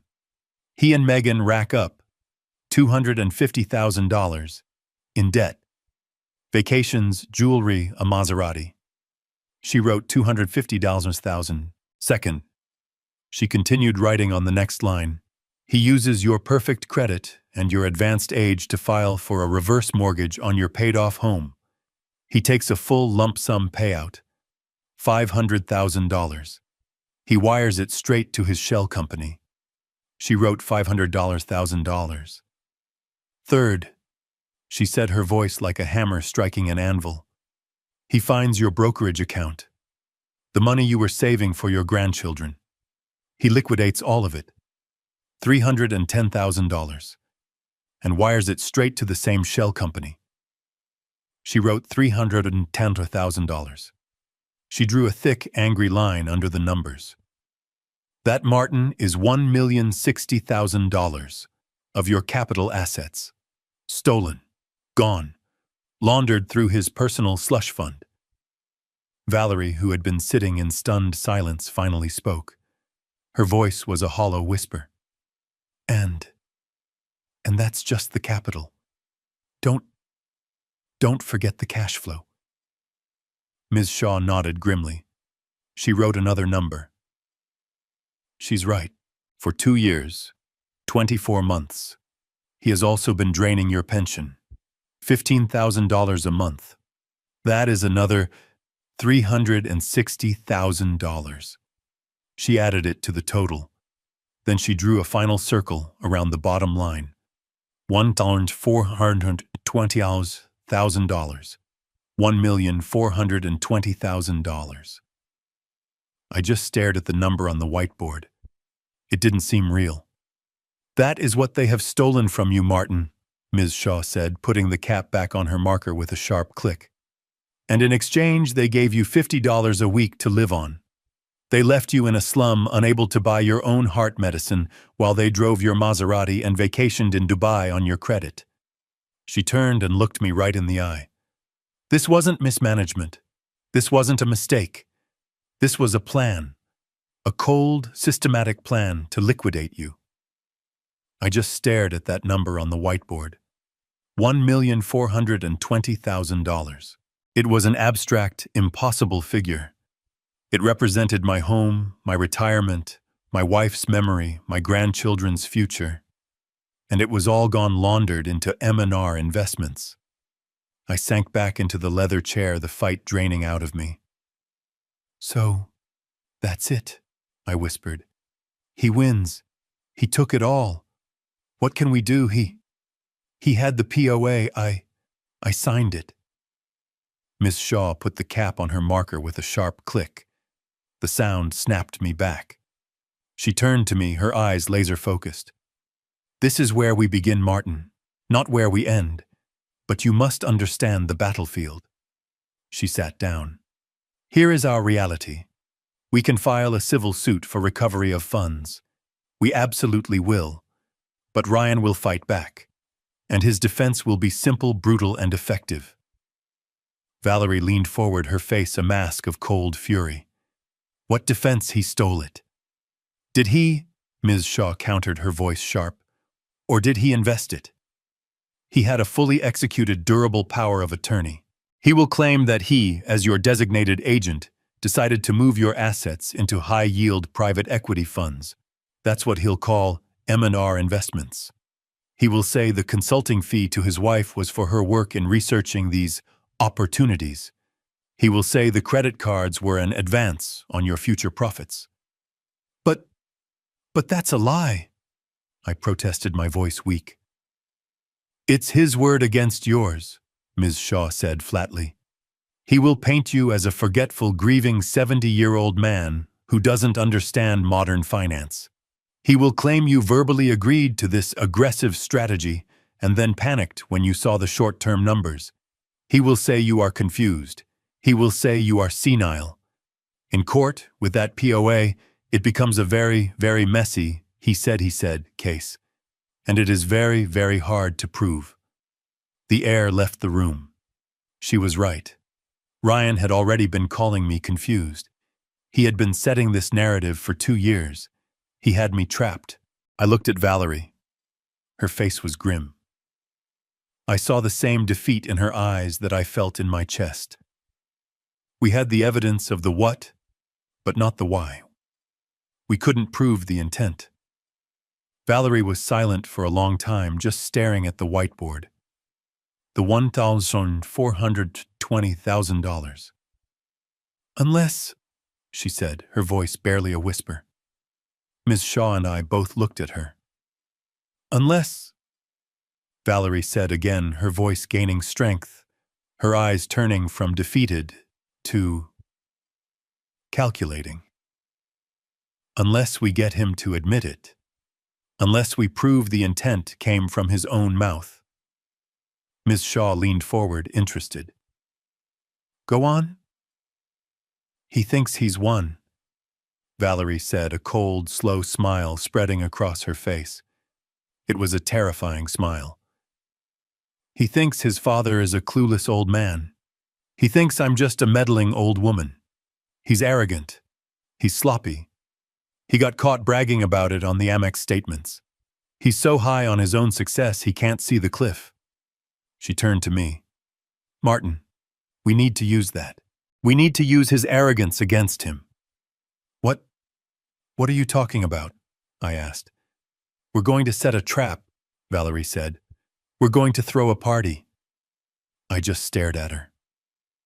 A party? Val, did you hear what she just said? He stole my house. I'm living in a hotel. I'm not throwing a party. Yes, you are, she insisted. You are going to host a small family gathering. You'll use your old apartment. You'll say it's, I don't know, your birthday or, oh God, even better. You'll say it's to celebrate your and Diane's anniversary. That's sick, Val. It's brilliant, Ms. Shaw interrupted, catching on immediately. It's the perfect cover. A sentimental, grieving old man. Valerie nodded. You're going to call Ryan. You're going to apologize to him. You're going to say, I flew in, I confused you. I got you all worked up over nothing, but now you understand. You're going to play the part of the grateful, clueless, senile old man exactly as he sees you. I looked at my hands. They were shaking. I can't. I can't look at him, Val. I can't pretend to thank him. Not after this. Not after what he did to Diane's garden. Yes, Valerie said, her voice dropping, becoming hard as iron. You can. And you will. Do you want your house back? Do you want your life back? Do you want to see that Maserati in his driveway towed away? Then you will do this. You will invite them over. You will make them feel safe. You will make them feel smarter than everyone in the room. You will praise Ryan in front of witnesses for how wonderfully he is managing your finances. I looked up the horrible, brilliant, sickening plan crystallizing in my mind. You? You want them to get arrogant? I said. You want them to brag, to confess. Exactly, Valerie said, her eyes gleaming. I want them to admit on tape what they did. I want them to hang themselves with their own hubris. I'll be there, Martin. I'll be sitting right next to you, playing the part of the meddling sister who just doesn't get it. And my purse will be on the table, and my phone will be recording every single word. I left Ms. Shaw's office with the whiteboard numbers seared into my brain.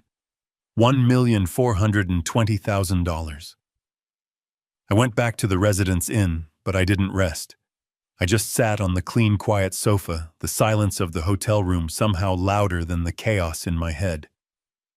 Valerie was across from me, sipping a hotel coffee, her face like granite. He'll be expecting a call, Martin, she said, her voice quiet. He's discovered his accounts are frozen. He's panicking. He's going to assume you're the one who did it. He's going to be angry. You have to call him first. And say what? I whispered. How do I even talk to him? You play the part, she said, her voice cold. The part he wrote for you. You are the confused, grieving, senile old man. You are sorry. You are scared. And you blame me. I took a deep, shuddering breath. I looked at the picture of Diane I'd placed on the nightstand. Okay, I said. For her. For the garden. I picked up my phone. My thumb hovered over Ryan's name. I pressed it. He picked up on the very first ring. He didn't say hello. Dad, he barked. His voice wasn't breezy or professional. It was sharp, terrified, and furious. Dad, what the hell did you do? I let my voice crack. I didn't have to fake the tremor. Ryan. Son, I don't know. I'm so sorry. Sorry, he yelled. My accounts are frozen, the bank. The bank is citing a fraud report. My fraud report. They said you called them. What did you tell them? I didn't. I cried. letting the panic sound genuine. I didn't do it. It was your Aunt Valerie. There was a stunned silence on the other end. What did you say? It was Valerie. I pushed on the lie, feeling disgusting and powerful at the same time. She flew in last night. She found me. She saw the apartment. She got all worked up, Ryan. She doesn't understand this volatile market like you said. She got in my head. She said that you were stealing from me. I could hear him breathing fast and shallow. That bitch, he muttered low and vicious. She dragged me to her lawyer this afternoon. I continued feeding him the story. It all happened so fast. She was making calls. I think she called the bank. I told her no. I told her you were protecting me, but she wouldn't listen. She thinks I'm senile. She's trying to take over. Another long pause. I could almost hear the gears turning in his head as he processed this new, convenient narrative. The relief in his voice when he spoke again was palpable. I knew it. He breathed, his arrogance returning instantly. I knew it was her, Dad. I told you she was judgmental. I told you she complicates things. She's old school. She doesn't understand modern asset protection. She's trying to undermine me. I know, son, I know, I said, forcing a sob. I'm so sorry. I told her lawyers to stand down. I told them I trust you. I trust you, Ryan. I know you're doing what's best for me. Good, Ryan said, his voice smoothing out, his authority returning. He was back in control. That's good, Dad. You stay away from her. Don't sign anything she gives you. Let me handle this. I'll call the bank's legal department. I'll get this POA mess sorted out and unfreeze everything. I'll take care of Aunt Valerie. My blood ran cold at how that sounded, but I pushed on. Okay, son. Okay. I took a breath. This was the moment. Listen, I feel just terrible about all this. About the whole mess. And you know, next Saturday, it's mine and your mother's anniversary. I let my voice break completely. He was quiet. Yeah, Dad. I know. I just want us to be a family. I said, the lie tasting like acid. I want to make it right. Could you and Megan come over to my apartment just for a simple dinner? Valerie is still here, and I want her to see. I want us to show her that we're a united front, that you are taking care of me. I want us to reconcile. There was another long pause. I could hear him thinking, weighing the angles. To your apartment, Dad. His voice was laced with disdain. It's a little cramped, isn't it? Why don't we go out? I'll take everyone to Mastro's. No, I said a little too fast. I softened my voice, forcing the confused old man back. No, please, son, I don't want to go out. I want to be home. Even if it's this home, just family. I'll have Valerie order some nice Mexican food from El Chorro, like we used to. Please, Ryan, for your mother's memory. The mother card was the final brutal move, and it worked. He sighed a long, deep, suffering sigh. The sigh of a man burdened by an incompetent father and a meddling aunt. Okay, Dad, he said. Okay, if it means that much to you. We'll be there. It'll be good. It'll give me a chance to explain things to Aunt Valerie, in person, to clear the air. He thought he was walking in to give a lecture. He had no idea he was walking into his own execution. Thank you, son, I whispered. 7 o'clock, Saturday. Thank you. It means the world to me. I hung up the phone, my hand slick with sweat. I looked at Valerie. She was smiling, but it wasn't a nice smile. "He's coming," I said, my voice hollow. "He took the bait." "Good," Ms. Shaw said from the other side of the room. She was already on her laptop. "That gives us time." I watched as she drafted an email to her assistant. "Helen," she dictated to her phone's voice memo, "I need 2 documents drafted, notarized, and ready for signature by Monday morning. First, a full, immediate, and irrevocable revocation of power of attorney for Martin. And second, an emergency petition for an ex parte asset freeze on M&R Investments LLC and all known accounts belonging to Ryan and Megan. I want it ready to file the second we have the confession." Saturday night. The apartment was as clean as it could be, which wasn't saying much. You can't scrub out the smell of decades of dampness and cheap paint. But Valerie had tried. She had covered the stained card table with a nice linen tablecloth she'd bought at Target, and the smell of the catering almost masked the mildew. Trays of food from El Chorro covered my small counter: green corn tamales, cheese enchiladas, fresh salsa, and guacamole. It was Diane's favorite. The thought of using her memory as bait made me feel sick, but I just looked at the signed revocation of power of attorney.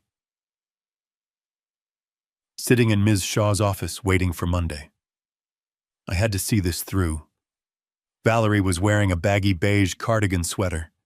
It was hideous. It looked like something a confused old woman would wear. It was the perfect camouflage.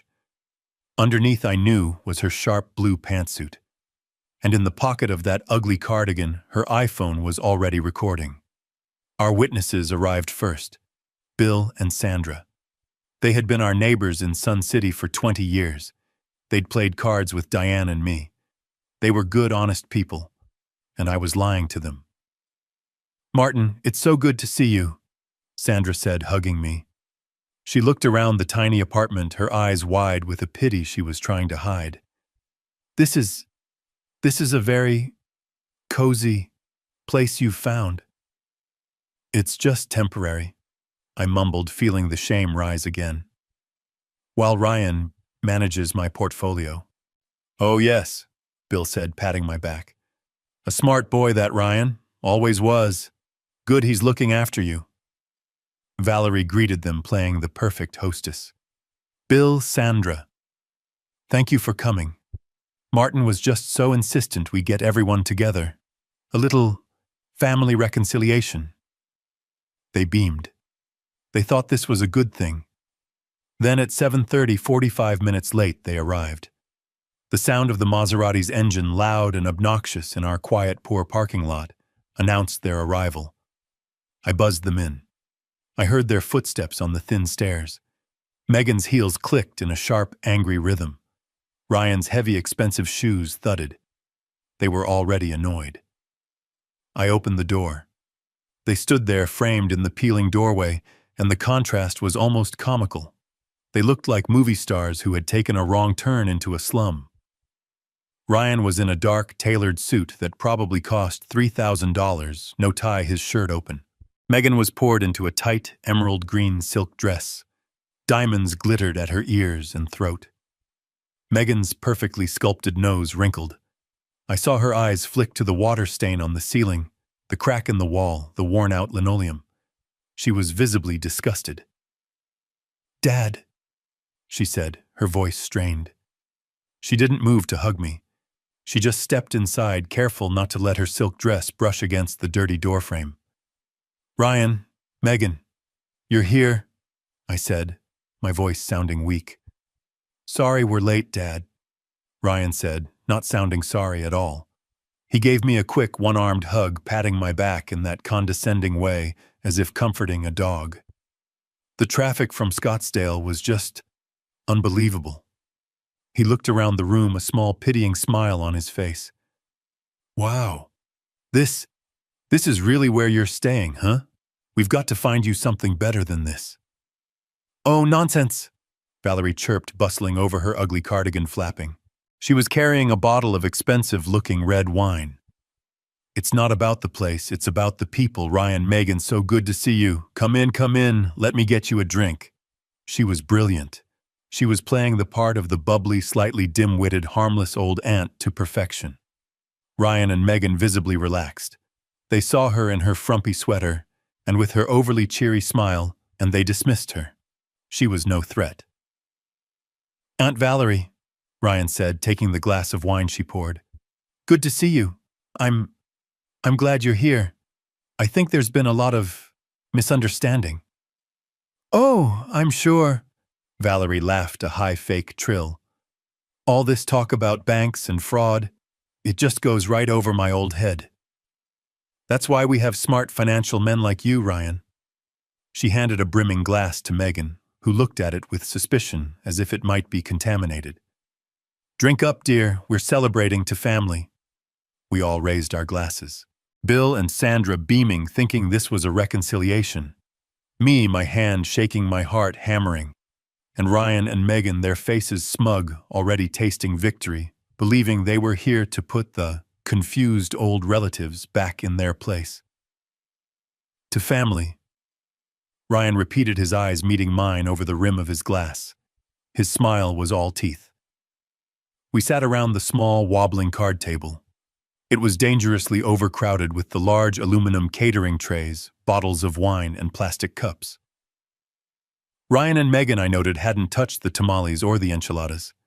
They were, however, drinking the expensive red wine Valerie had brought, drinking it quickly, as if it were water. Ryan was holding court. He was leaning back in his flimsy metal chair, one arm draped over the back, a picture of casual, arrogant success. He was explaining some complex financial concept to Bill, our old neighbor, who was listening with a look of polite confusion. "You see, Bill," Ryan was saying, swirling his wine, "the modern market isn't about just saving anymore. That's what my dad's generation did. It's about aggressive asset protection. It's about trusts, about high-yield funds. You have to be proactive." "Oh, absolutely." Bill nodded, not understanding a word. Megan, who had been silent for the first hour, was on her third glass of wine. Her initial disgust with the apartment had melted into a loose, giggling arrogance. She was showing Sandra the diamond earrings glittering at her ears. "Ryan got them for me," she slurred just a little. "Just because. He's so good to me." "It's just so wonderful," Sandra said, clasping her hands, her eyes misty. "To see you all together like this. Martin, you're Diane. Oh, she would just be so happy right now." The mention of my wife felt like a physical blow. I looked at Ryan, expecting to see a flicker of shame, a moment of grief. Nothing. He just smiled, that broad, handsome, empty smile. "She sure would, Sandra. She always wanted us to be a close family." That was Valerie's cue. I saw her set her jaw. She stood up, her movement a little unsteady, perfectly playing the part of a slightly tipsy, emotional old woman. She held her wine glass high, her ugly beige cardigan slipping off one shoulder. Her face was flushed with fake cheer. I want to make a toast," she announced, her voice high and bright. The room quieted. Ryan and Megan looked up at her, their expressions amused, like adults watching a child. "First," Valerie said, turning to me, her eyes sparkling. I knew it wasn't joy. It was the glint of a hunter's scope. "I want to toast my big brother Martin. He's been through so much, losing his wonderful Diane. And he's just been so strong through it all. We're all so proud of you, Martin." "To Martin," Bill said, raising his plastic cup. I just nodded, trying to look humble and frail, my heart hammering against my ribs. "But," Valerie continued, turning her full, beaming attention to Ryan, who preened under her gaze, "I especially want to toast my amazing nephew, Ryan." Ryan's smug smile widened. He sat up straighter, puffing his chest out. Megan looked at him, her eyes shining with drunken adoration. I have to admit," Valerie said, her voice wavering with practiced emotion. "When I first got here, well, I was just so worried. I saw this little apartment and I heard Martin was having trouble with his bills, and I just didn't understand all this complicated finance stuff." She waved her hand dismissively, as if swatting away a fly. It just all went right over my old head. But Ryan, you sat me down and you explained it all so well. You are taking such good care of your father. You've been handling his entire massive estate, all that pressure, while he doesn't have to worry about a single thing. She beamed at him. You are a wonderful son. A wonderful son to Ryan. To Ryan, Bill and Sandra echoed enthusiastically. Ryan's face was flushed with pride. He was glowing. He took a deep sip of his wine, basking in the praise. Thank you, Aunt Val, he said, his voice smooth and gracious. That means a lot, especially coming from you. He stood up unsteady for just a second and pulled Megan's hand. It's no trouble at all. Really. It's the least I can do. He looked around at our small audience, at Bill and Sandra, at me. My father, he worked hard his whole life. He built an empire. He deserves to rest. He deserves to be taken care of. And I'm just happy that I have the skills to make sure his legacy is secure, that it's protected. He looked directly at me, his smile full of pity and condescending love. Right, Dad. You just rest. I just nodded, my eyes downcast. Thank you, son. I don't know what I'd do without you. He was completely, totally sold. He believed every word. He was the hero. He was the smart one. He had successfully fooled everyone, including his judgmental aunt. And then Valerie moved in for the kill. She tilted her head, her smile still plastered on, looking at me. That's just so true. He does deserve to rest. She paused, her eyes scanning the room as if a new confusing thought had just occurred to her. She looked back at me, her expression one of pure, innocent confusion. But Martin, honey, she said, her voice dropping into a conspiratorial whisper just loud enough for the whole table to hear. You do look awfully tired. And, well, this apartment. She looked around, her eyes lingering on the water stain on the ceiling, then on the peeling paint by the door. It's so cozy. Ryan's smile faltered just a fraction. He knew that word. He knew what she meant. Valerie continued, oblivious. I'm just a silly old accountant, Ryan, so maybe you can explain it to me. I just keep thinking. My brother worked at Lockheed for 40 years. He was a senior engineer. I know for a fact his pension is $15,000 a month. She paused as if doing math in her head. That's, what, $180,000 a year plus his investments. She looked directly at Ryan, her eyes wide and guileless. I'm just so confused. Why? Why, if he has all that money? Is he living in a place like this? I mean, shouldn't he be resting in a nicer place? The air was sucked out of the room. The music from the cheap speaker suddenly sounded too loud. Bill and Sandra, our friends, suddenly looked deeply uncomfortable. Their smiles vanished. They turned their heads slowly from Valerie to Ryan, and then to me sitting there in my worn-out sweater and cheap pants. The party was over. The trap was sprung. Ryan's forced drunken laugh just hung in the stale air. Yeah, he slurred slightly, feeling bold. Megan she's great at that. She handles all the household expenses. It's a complicated system. Our friends Bill and Sandra just nodded politely, still looking completely baffled, trying to do the math. How could a $15,000 a month pension lead to a man living in this hovel? Oh, manage it, Valerie said. The tone of her voice changed. The high-pitched, bubbly, ditzy aunt act evaporated in an instant. Her voice dropped, and when she spoke again, it was low, cold, and carried the weight of a 40-year career in accounting. It was a voice that sliced through boardroom nonsense, and it cut through Ryan's drunken arrogance like a scalpel. She's great at managing it, Valerie repeated. Is that right, Ryan? Ryan, still high on his own performance, missed the shift. He was still trying to recover his footing. Yes, Aunt Val, exactly. She's very organized. It's a complicated system. I bet it is, Valerie said. She let out a small, sharp laugh that had absolutely no humor in it. I am so glad you brought that up. And then she stood up. Her movement wasn't fussy or old. It was precise, deliberate. In one smooth, shocking motion, she reached up and shrugged off the ugly, baggy beige cardigan sweater. She tossed it onto the back of her chair as if it were a piece of garbage. Underneath, she was wearing a sharp, dark blue executive pantsuit. It was pressed. It was powerful. It was like watching a judge put on her robes. The transformation was so sudden, so absolute, that Ryan actually took an involuntary step back. Megan, who had been admiring her nails, froze her wineglass halfway to her mouth. "You know, Ryan," Valerie said, walking to her purse, which sat on the counter. "I was so confused by your complicated system. So being the silly old accountant I am, I did a little digging.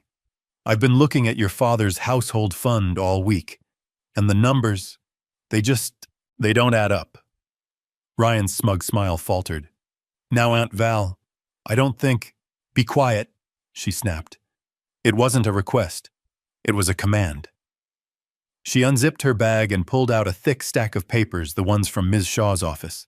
She walked back to the table and with a thwack that made the wineglasses jump, she dropped the stack right on top of the leftover enchiladas. What is that?" Ryan stammered, his bravado finally cracking. "This," Valerie said, tapping the top page, "is the statement for your father's American Express Centurion card." "Oh wait, my mistake. I mean his 3 American Express Centurion cards. The ones you opened in his name using his perfect credit without his knowledge." Bill and Sandra both gasped, their hands flying to their mouths. Ryan went white as a sheet. Dad authorized me," he began. "He authorized you," Valerie continued, her voice slicing through his stammering, "to spend $12,000 at Chanel. He authorized you to charge $20,000 for first-class tickets to Dubai. Did he authorize the $8,000 at the St. Regis in Aspen?" She looked right at Megan, who looked like she had just been struck by lightning. "How is the household budget, Megan? Does it really cost $250,000 to manage this family? Because that's the debt in your father's name that you two racked up in 18 months, while he couldn't afford $8 for a can of soup." Ryan was speechless. He was trapped. Bill and Sandra were staring at him with open, unveiled horror. "But that's just the credit cards," Valerie said, her voice dropping even lower. "That's just the play money. You needed capital, didn't you, Ryan, for your investments?" She pulled another document from her bag. "So you took your father's power of attorney and you went to the bank and you signed his name on a reverse mortgage for his paid-off house." This time I spoke. My voice was shaking, but I looked at Bill and Sandra, my old friends. He sold my house," I said. "The house I shared with Diane. He sold it out from under me." Sandra let out a small, strangled sob. "You took $500,000, Ryan," Valerie yelled, her control finally snapping, her voice echoing in the small, terrible room. "You took his home, the last piece of his life with his wife, and you wired it all to—" Where did it go, Ryan? Where did the $800,000 from his retirement fund go? Where did the $300,000 from his grandchildren's college fund go? All us. Ryan was cornered. He was breathing heavily, his eyes darting between me, Valerie, and the horrified guests. He looked like a trapped rat. You don't understand," he finally shouted, his voice cracking. "It was an investment. It was for him. I was protecting his assets. I put it all into M&R Investments." Valerie just stared at him. She waited. She let the pathetic lie hang in the air. "M&R Investments," she repeated, her voice dripping with mock curiosity. "That sounds so official. What does that stand for, Ryan? What brilliant company did you find, Martin and Ryan, money and riches? He just stared at her, his face a mask of pure hatred, sweat beading on his forehead. Oh, wait, Valerie said, pulling out the final paper. The bank transfer record from David Chen. Here it is, the M&R examples and the consulting fees, all wired to a shell company, M&R Investments. She looked right at Megan, who was now sobbing, actually sobbing into her hands. What does M&R stand for, Ryan? Tell our friends. He said nothing. Valerie smiled that cold, terrible smile. I'll tell them. It stands for Megan and Ryan. You didn't invest your father's money. You stole it. You laundered $1.5 million of his life savings, his home, and his children's future, directly into your own pocket. Ryan's drunken, confident laugh hitched in his throat. Megan is just very organized, Aunt Val. It's a complicated system. Oh, manage it, Valerie said. The words hung in the stale, heavy air of my tiny apartment. The high-pitched, bubbly, ditzy aunt act vanished. Her voice dropped 2 octaves, becoming cold, flat, and heavy with authority. It was the voice of a chief financial officer who had just found a catastrophic error in an audit, and she was about to find out who was responsible. Ryan, still flushed with wine and self-satisfaction, didn't catch the shift. Yes, exactly, he said, trying to regain his footing. She's very organized. It's a complicated system. I'll bet it is, Valerie said. She let out a short, sharp laugh that was completely devoid of humor. And I am so glad you brought that up. Then she stood up. The movement was not the fussy, unsteady motion of a 68-year-old woman. It was precise, deliberate, and powerful. She reached up with both hands, grabbed the collar of that ugly, baggy beige cardigan sweater, and she shrugged it off. She tossed it onto the back of her chair as if it were a piece of filthy insulation. Underneath, she was wearing a sharp, dark blue executive pantsuit. It was perfectly pressed. It was armor. The transformation was so sudden, so total, that Ryan actually took an involuntary step back. Megan, who had been admiring her nails, froze her wineglass halfway to her mouth. The confused, meddling old aunt was gone. In her place was Valerie, the CPA, and she looked like she was ready to liquidate a failed company.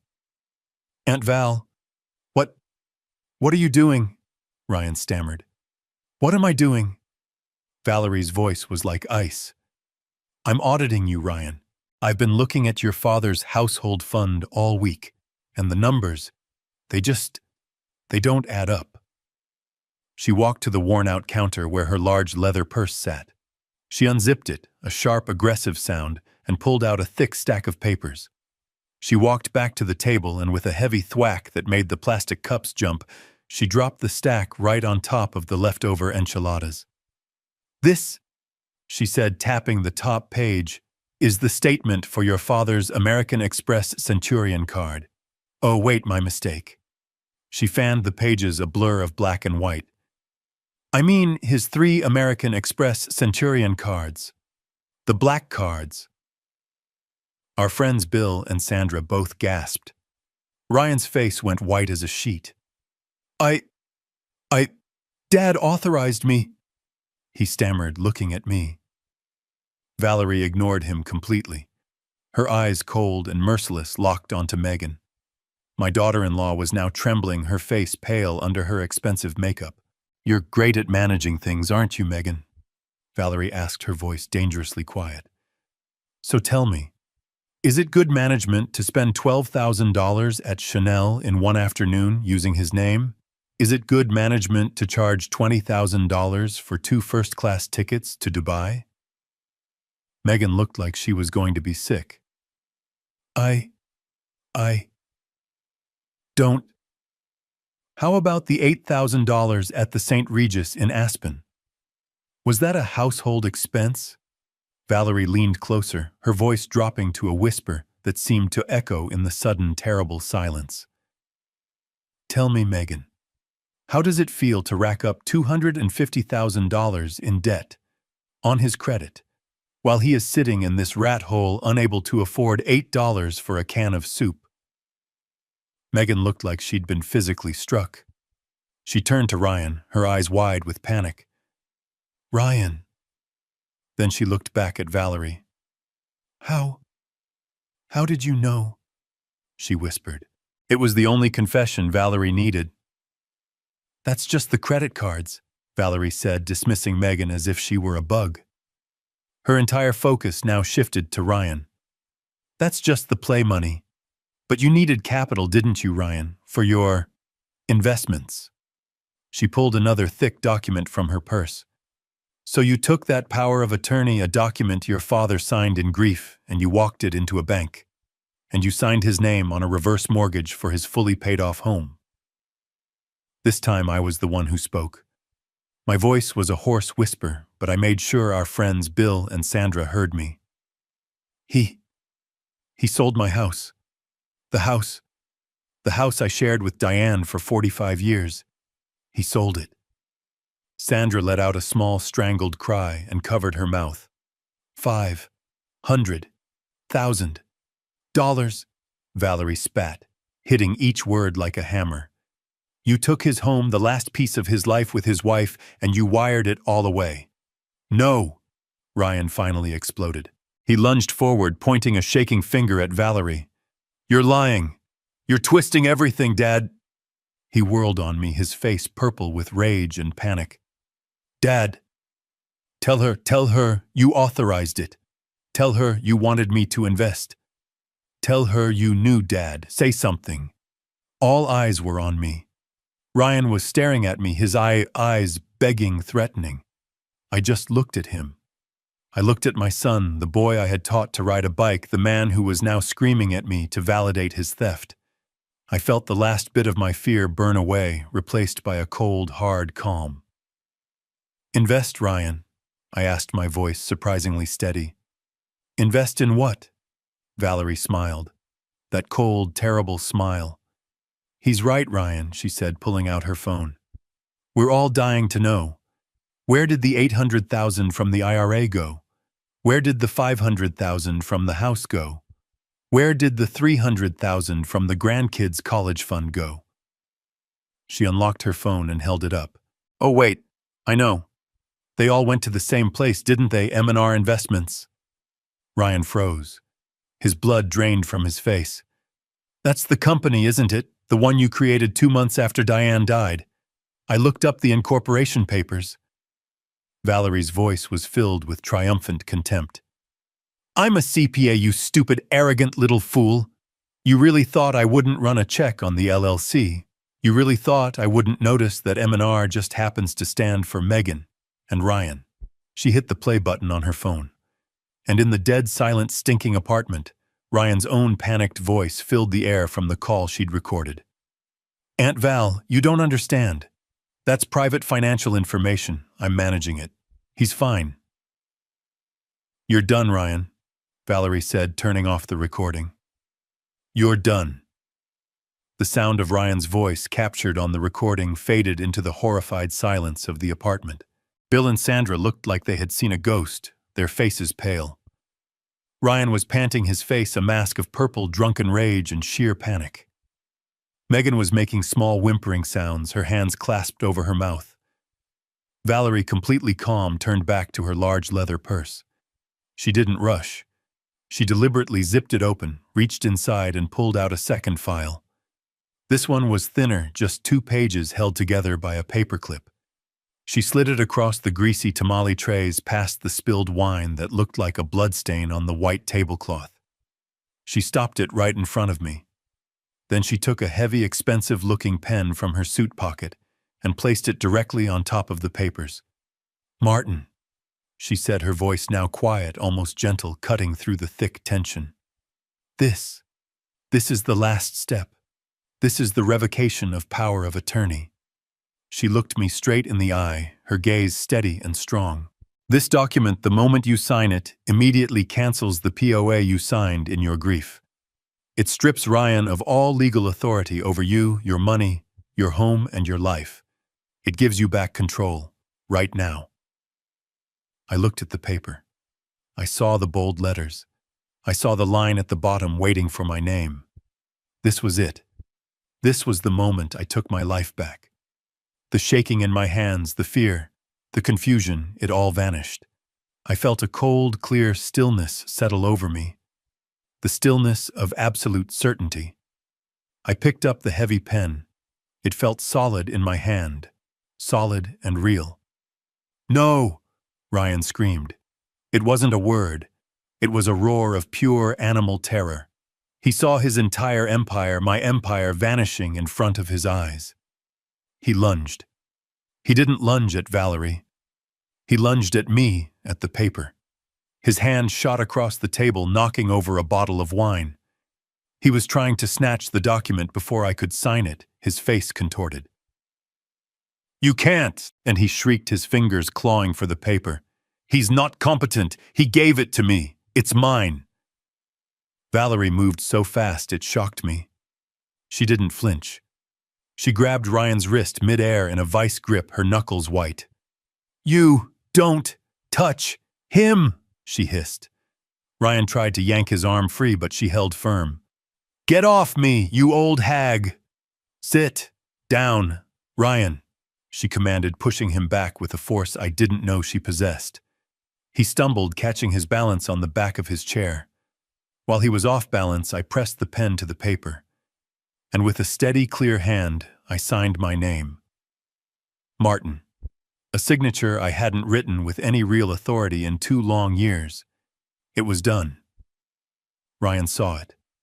He just stared at my signature, his mouth open, his chest heaving, utterly defeated. Valerie let go of his wrist, wiping her hand on her pantsuit, as if she'd just touched something disgusting. She picked up her cell phone from the table, her thumb already moving on the screen. "You still don't get it, do you?" she said to him, her voice laced with contempt. "You think this party was the plan? This was just the appetizer." She held up the phone. "This recording," she said, tapping the screen, "of you admitting to everything. Your complicated system, your M&R investments, your drunken proud confession that you gave all of his money to your wife. It's already been sent. Emailed 30 seconds ago to Ms. Shaw." Who the hell is Ms. Shaw?" Ryan whispered, the last of his fight draining away. "She," Valerie said, her voice a final cold nail in his coffin, "is your father's new attorney. And at 8 a.m. on Monday morning, that's about 36 hours from now, she is filing this recording along with the Amex statements, the reverse mortgage documents, and the brokerage liquidations with the Maricopa County Superior Court. She is filing an emergency petition to freeze every single asset you and Megan own." At the mention of her name, Megan, who had been frozen in her chair, made a sound, a long, high-pitched wail like a dying animal. "No! No, no, no!" She slid sideways off her chair and crumpled onto the dirty linoleum floor in a heap of green silk. She was out cold. Ryan didn't even look at her. He was paralyzed, staring at Valerie, finally understanding the full, horrifying scope of the trap. "She will also," Valerie added as a brutal afterthought, "be forwarding the entire file, including your household expenses, to her contacts at the IRS. Good luck, Ryan. Good luck explaining how M&R Investments processed $1.5 million in capital with no employees, no office, and no product. Good luck explaining those $250,000 in consulting fees to a federal auditor." Ryan's face contorted. The fake concern, the arrogance, the panic, it all melted away, leaving only pure, unfiltered hatred. He didn't look at Valerie. He looked at me. He pointed a trembling finger, his entire body shaking with rage. "You!" He seethed, his voice a venomous whisper. You tricked me. You sat here. You played dumb. You lied to me, you old fool, you tricked me." I stood up slowly. I was no longer the frail, confused old man from the CVS parking lot. I looked at my son, the man who had stolen my wife's memory, the man who had left me to die, and I felt nothing. No fear, no anger, just a vast, cold emptiness. "No, son," I said, my voice clear and steady. "I didn't trick you. You tricked yourself. The moment you decided I was a fool. The party ended in chaos. Bill and Sandra, our old friends, were pale with shock, their mouths hanging open. Megan was crumpled on the dirty linoleum floor in her green silk dress, a heap of ruined luxury. Ryan just stood there, paralyzed, his face a mask of disbelief and pure animal hatred. Valerie simply picked up her purse from the counter. She stepped over Megan's legs as if she were a discarded rug, her face impassive. She opened the apartment door and held it for me. Our friends Bill and Sandra scrambled to find their coats, muttering apologies, not looking at anyone, and fled into the hallway. I looked one last time at my son, the man who had called me a fool. Then I walked out and closed the door on the wreckage. We spent Sunday in the quiet of the Residence Inn. It was a long, strange, hollow day. I didn't feel victorious. I just felt drained. I sat by the window watching normal families checking in, carrying luggage, laughing, and I wondered if I would ever feel normal again. At 8:01 a.m. on Monday, Valerie's phone chimed with an email notification. She was already dressed in a fresh pantsuit, drinking black coffee. She looked at the screen, took a sip, and nodded, her face grim. "It's done," she said. "Ms. Shaw has filed. The emergency petition is before the judge. The asset freeze is active." I didn't see it happen, of course, but Ms. Shaw painted a very clear picture for us later. I imagined Ryan waking up in his multi-million-dollar mansion, hungover and furious, his head full of legal counter-strategies. I imagined him calling his high-priced lawyer only to find his bank account had insufficient funds to pay the retainer. I imagined him trying to log into the M&R Investments account. Access denied. I imagined Megan waking up with a wine headache, trying to do some comfort shopping at Scottsdale Fashion Square, only to have her American Express Centurion card snipped in two by a nervous cashier. The best part came at noon. Ms. Shaw called us. "Good news," she said, and I could hear the rare cold smile in her voice. "The Maserati lease. It was co-signed using your credit, Martin, to secure the low interest rate. We've flagged it as fraudulent. The leasing company is sending a tow truck to repossess it. As we speak." I closed my eyes. I pictured that gleaming, arrogant white car, the symbol of their theft, being dragged, humiliated, out of that pristine paver stone driveway. "And the house?" Valerie asked. "The house is the brilliant part," Ms. Shaw replied. "The reverse mortgage is in Martin's name, which means the loan is his, but the proceeds went to Ryan. We've filed an immediate lien. He can't sell it. He can't borrow against it. He can't even pay the massive utility bills on it because his accounts are frozen. He is effectively immediately trapped in a palace he doesn't own with no money." A week passed. A week of blessed quiet, agonizing silence. Then they were served. A massive civil lawsuit for the recovery of $1.4 million. They were cornered. Their accounts were frozen. Their assets were locked. Their credit was destroyed. They had nothing. They were exactly as poor, exactly as helpless as they had made me. They requested a settlement conference, Miss Shaw had us meet in a neutral mediation room, a beige, lifeless box that smelled of stale coffee and desperation. They were already there when we arrived. The change was shocking.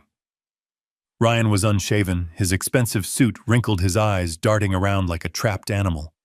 Megan wore a simple black dress, her face puffy from a week of crying, her expensive jewelry gone. They looked cheap. They looked broken. Ms. Shaw didn't waste time on pleasantries. She sat down, opened her file, and looked at them as if they were insects. "My client is here to offer you a one-time deal," she said, her voice echoing in the small room. "A way to avoid criminal prosecution." Ryan's head snapped up. "Criminal," he whispered. "Yes, criminal." Valerie cut in, her voice like ice. "Elder financial abuse, grand theft, wire fraud. The IRS investigation alone could put you both in federal prison for 10 years. We have the recordings. We have the bank statements. We have you dead to rights." Megan let out a small, choking sob. However, Ms. Shaw continued, my client Martin is a merciful man. He does not wish to see his son in prison despite your actions. He is willing to forego pursuing criminal charges if you agree to a full and immediate civil restitution. Non-negotiable. She slid a document across the table. The terms are simple. First, you will agree to the immediate court-supervised sale of the Scottsdale property. The proceeds will be used to pay back the $500,000 reverse mortgage you fraudulently obtained. She slid over a second paper. Second, you will liquidate every luxury asset. The watches, the jewelry, the remaining car.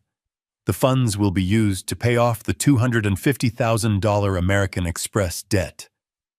Ryan just stared at the papers, his entire life evaporating. And third, Ms. Shaw said, sliding over a final single piece of paper, you, Ryan, will sign this. It is a full legal admission of wrongdoing. A confession. Acknowledging that you knowingly and without authorization defrauded your father. This document ensures you can never contest this again. And it ensures you will never work in the financial industry again. Ryan looked at the confession. He looked at Megan. He looked at me. It's everything, he whispered, his voice broken. You're taking everything. You're leaving us with nothing. I looked at him. I saw the man who had left me to die in a cold room, the man who had dismissed my suffering. No, Ryan. I said, my voice quiet but harder than steel. I'm not leaving you with nothing. I'm leaving you with exactly what you left me. It's a start. 6 months later. That's how long it took to scrub the stain of Ryan and Megan from my life. 6 months of legal battles, of auditors, of liquidations. 6 months of agonizing, clarifying work. I am not in the Residence Inn anymore. I am not in that cold, damp third-floor room. I am sitting on my own patio. The real patio, the one in Sun City. The one Diana and I built with our own hands 40 years ago. The flagstones are warm under my feet. The air doesn't smell like mildew and despair. It smells like jasmine and freshly cut grass. Her roses. They were nearly dead when I finally got the house back, the yard choked with weeds. I spent the last 2 months bringing them back. They're blooming now. A deep, defiant red. Valerie is sitting across from me, her feet up on the ottoman, sipping an iced tea. She's holding a thick travel brochure, the cover showing a massive white cruise ship against a wall of blue ice. Alaska, she says, tapping the glossy page. A 7-day cruise. Leaves from Seattle. Balcony suite. We've earned it, Martin. It's time you saw something majestic. I'm on my new iPad. The one Valerie bought me. The one she taught me how to use. I'm staring at my Chase private client online portal. I tap the screen and the numbers are all there. The recovered funds from the house sale. The liquidated assets from the Amex investigation. My pension. My full $15,000 which deposited as it should on the first of the month. I've learned to use it. I've learned to check my balance every morning. I've learned to pay my own bills. At 70 years old, I've learned to be independent again. Ryan always told me this was too complicated for me. I say, my voice quiet. He said it was safer if he just handled it.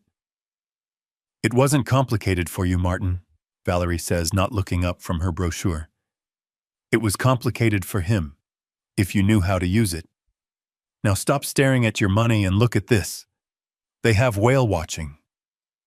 I smile. A real smile. It feels strange, but good. I tap the screen, pay my electric bill online by myself, and put the iPad down. Alaska. It sounds cold. It's not cold, she scoffs, reading my mind. It's majestic.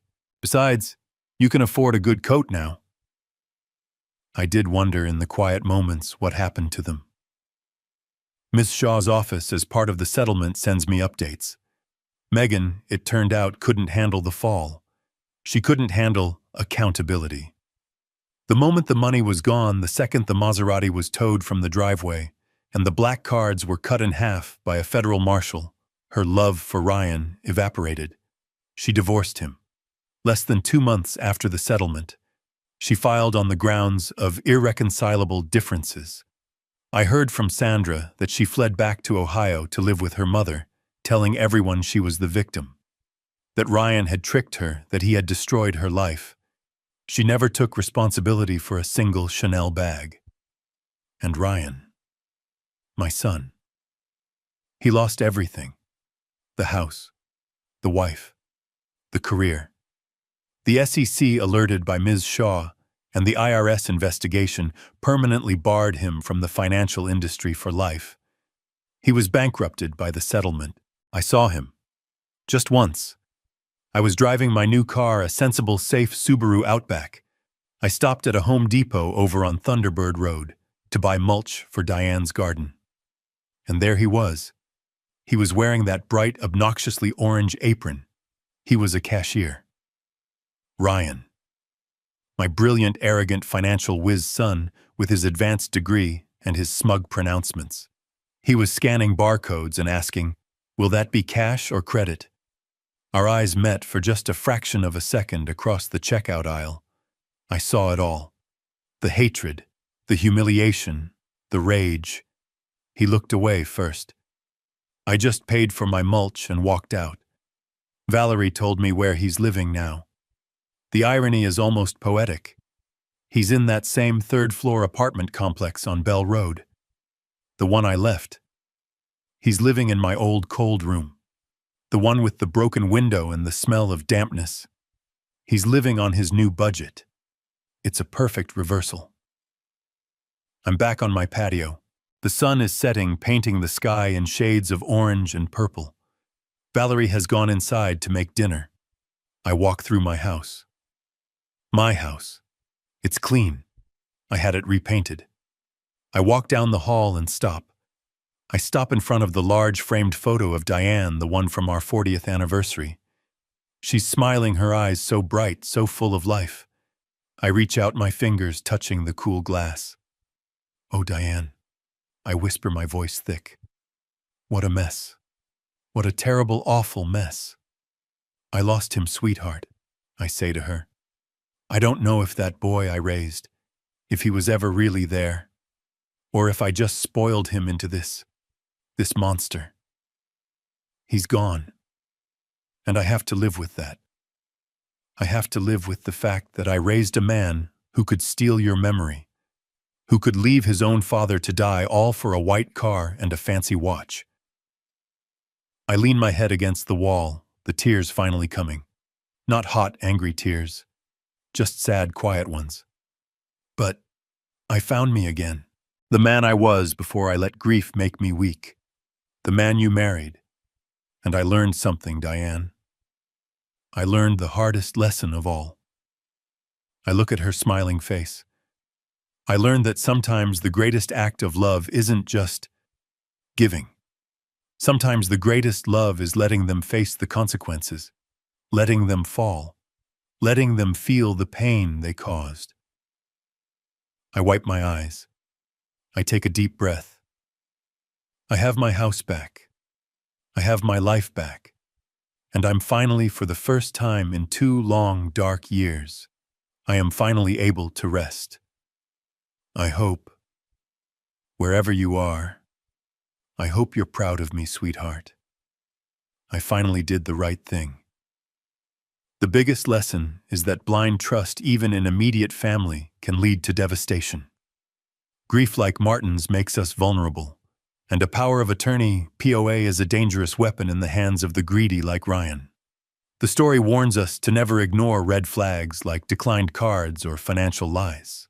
Never think you are senile or a bother. Greed can destroy a family, but the truth and decisive action like Valerie's are the only way to reclaim justice and dignity. Have you ever felt your trust was exploited by family? Would you choose to fight back like Martin or suffer in silence? Let me know your thoughts in the comments. Don't forget to like and subscribe so you don't miss the next story.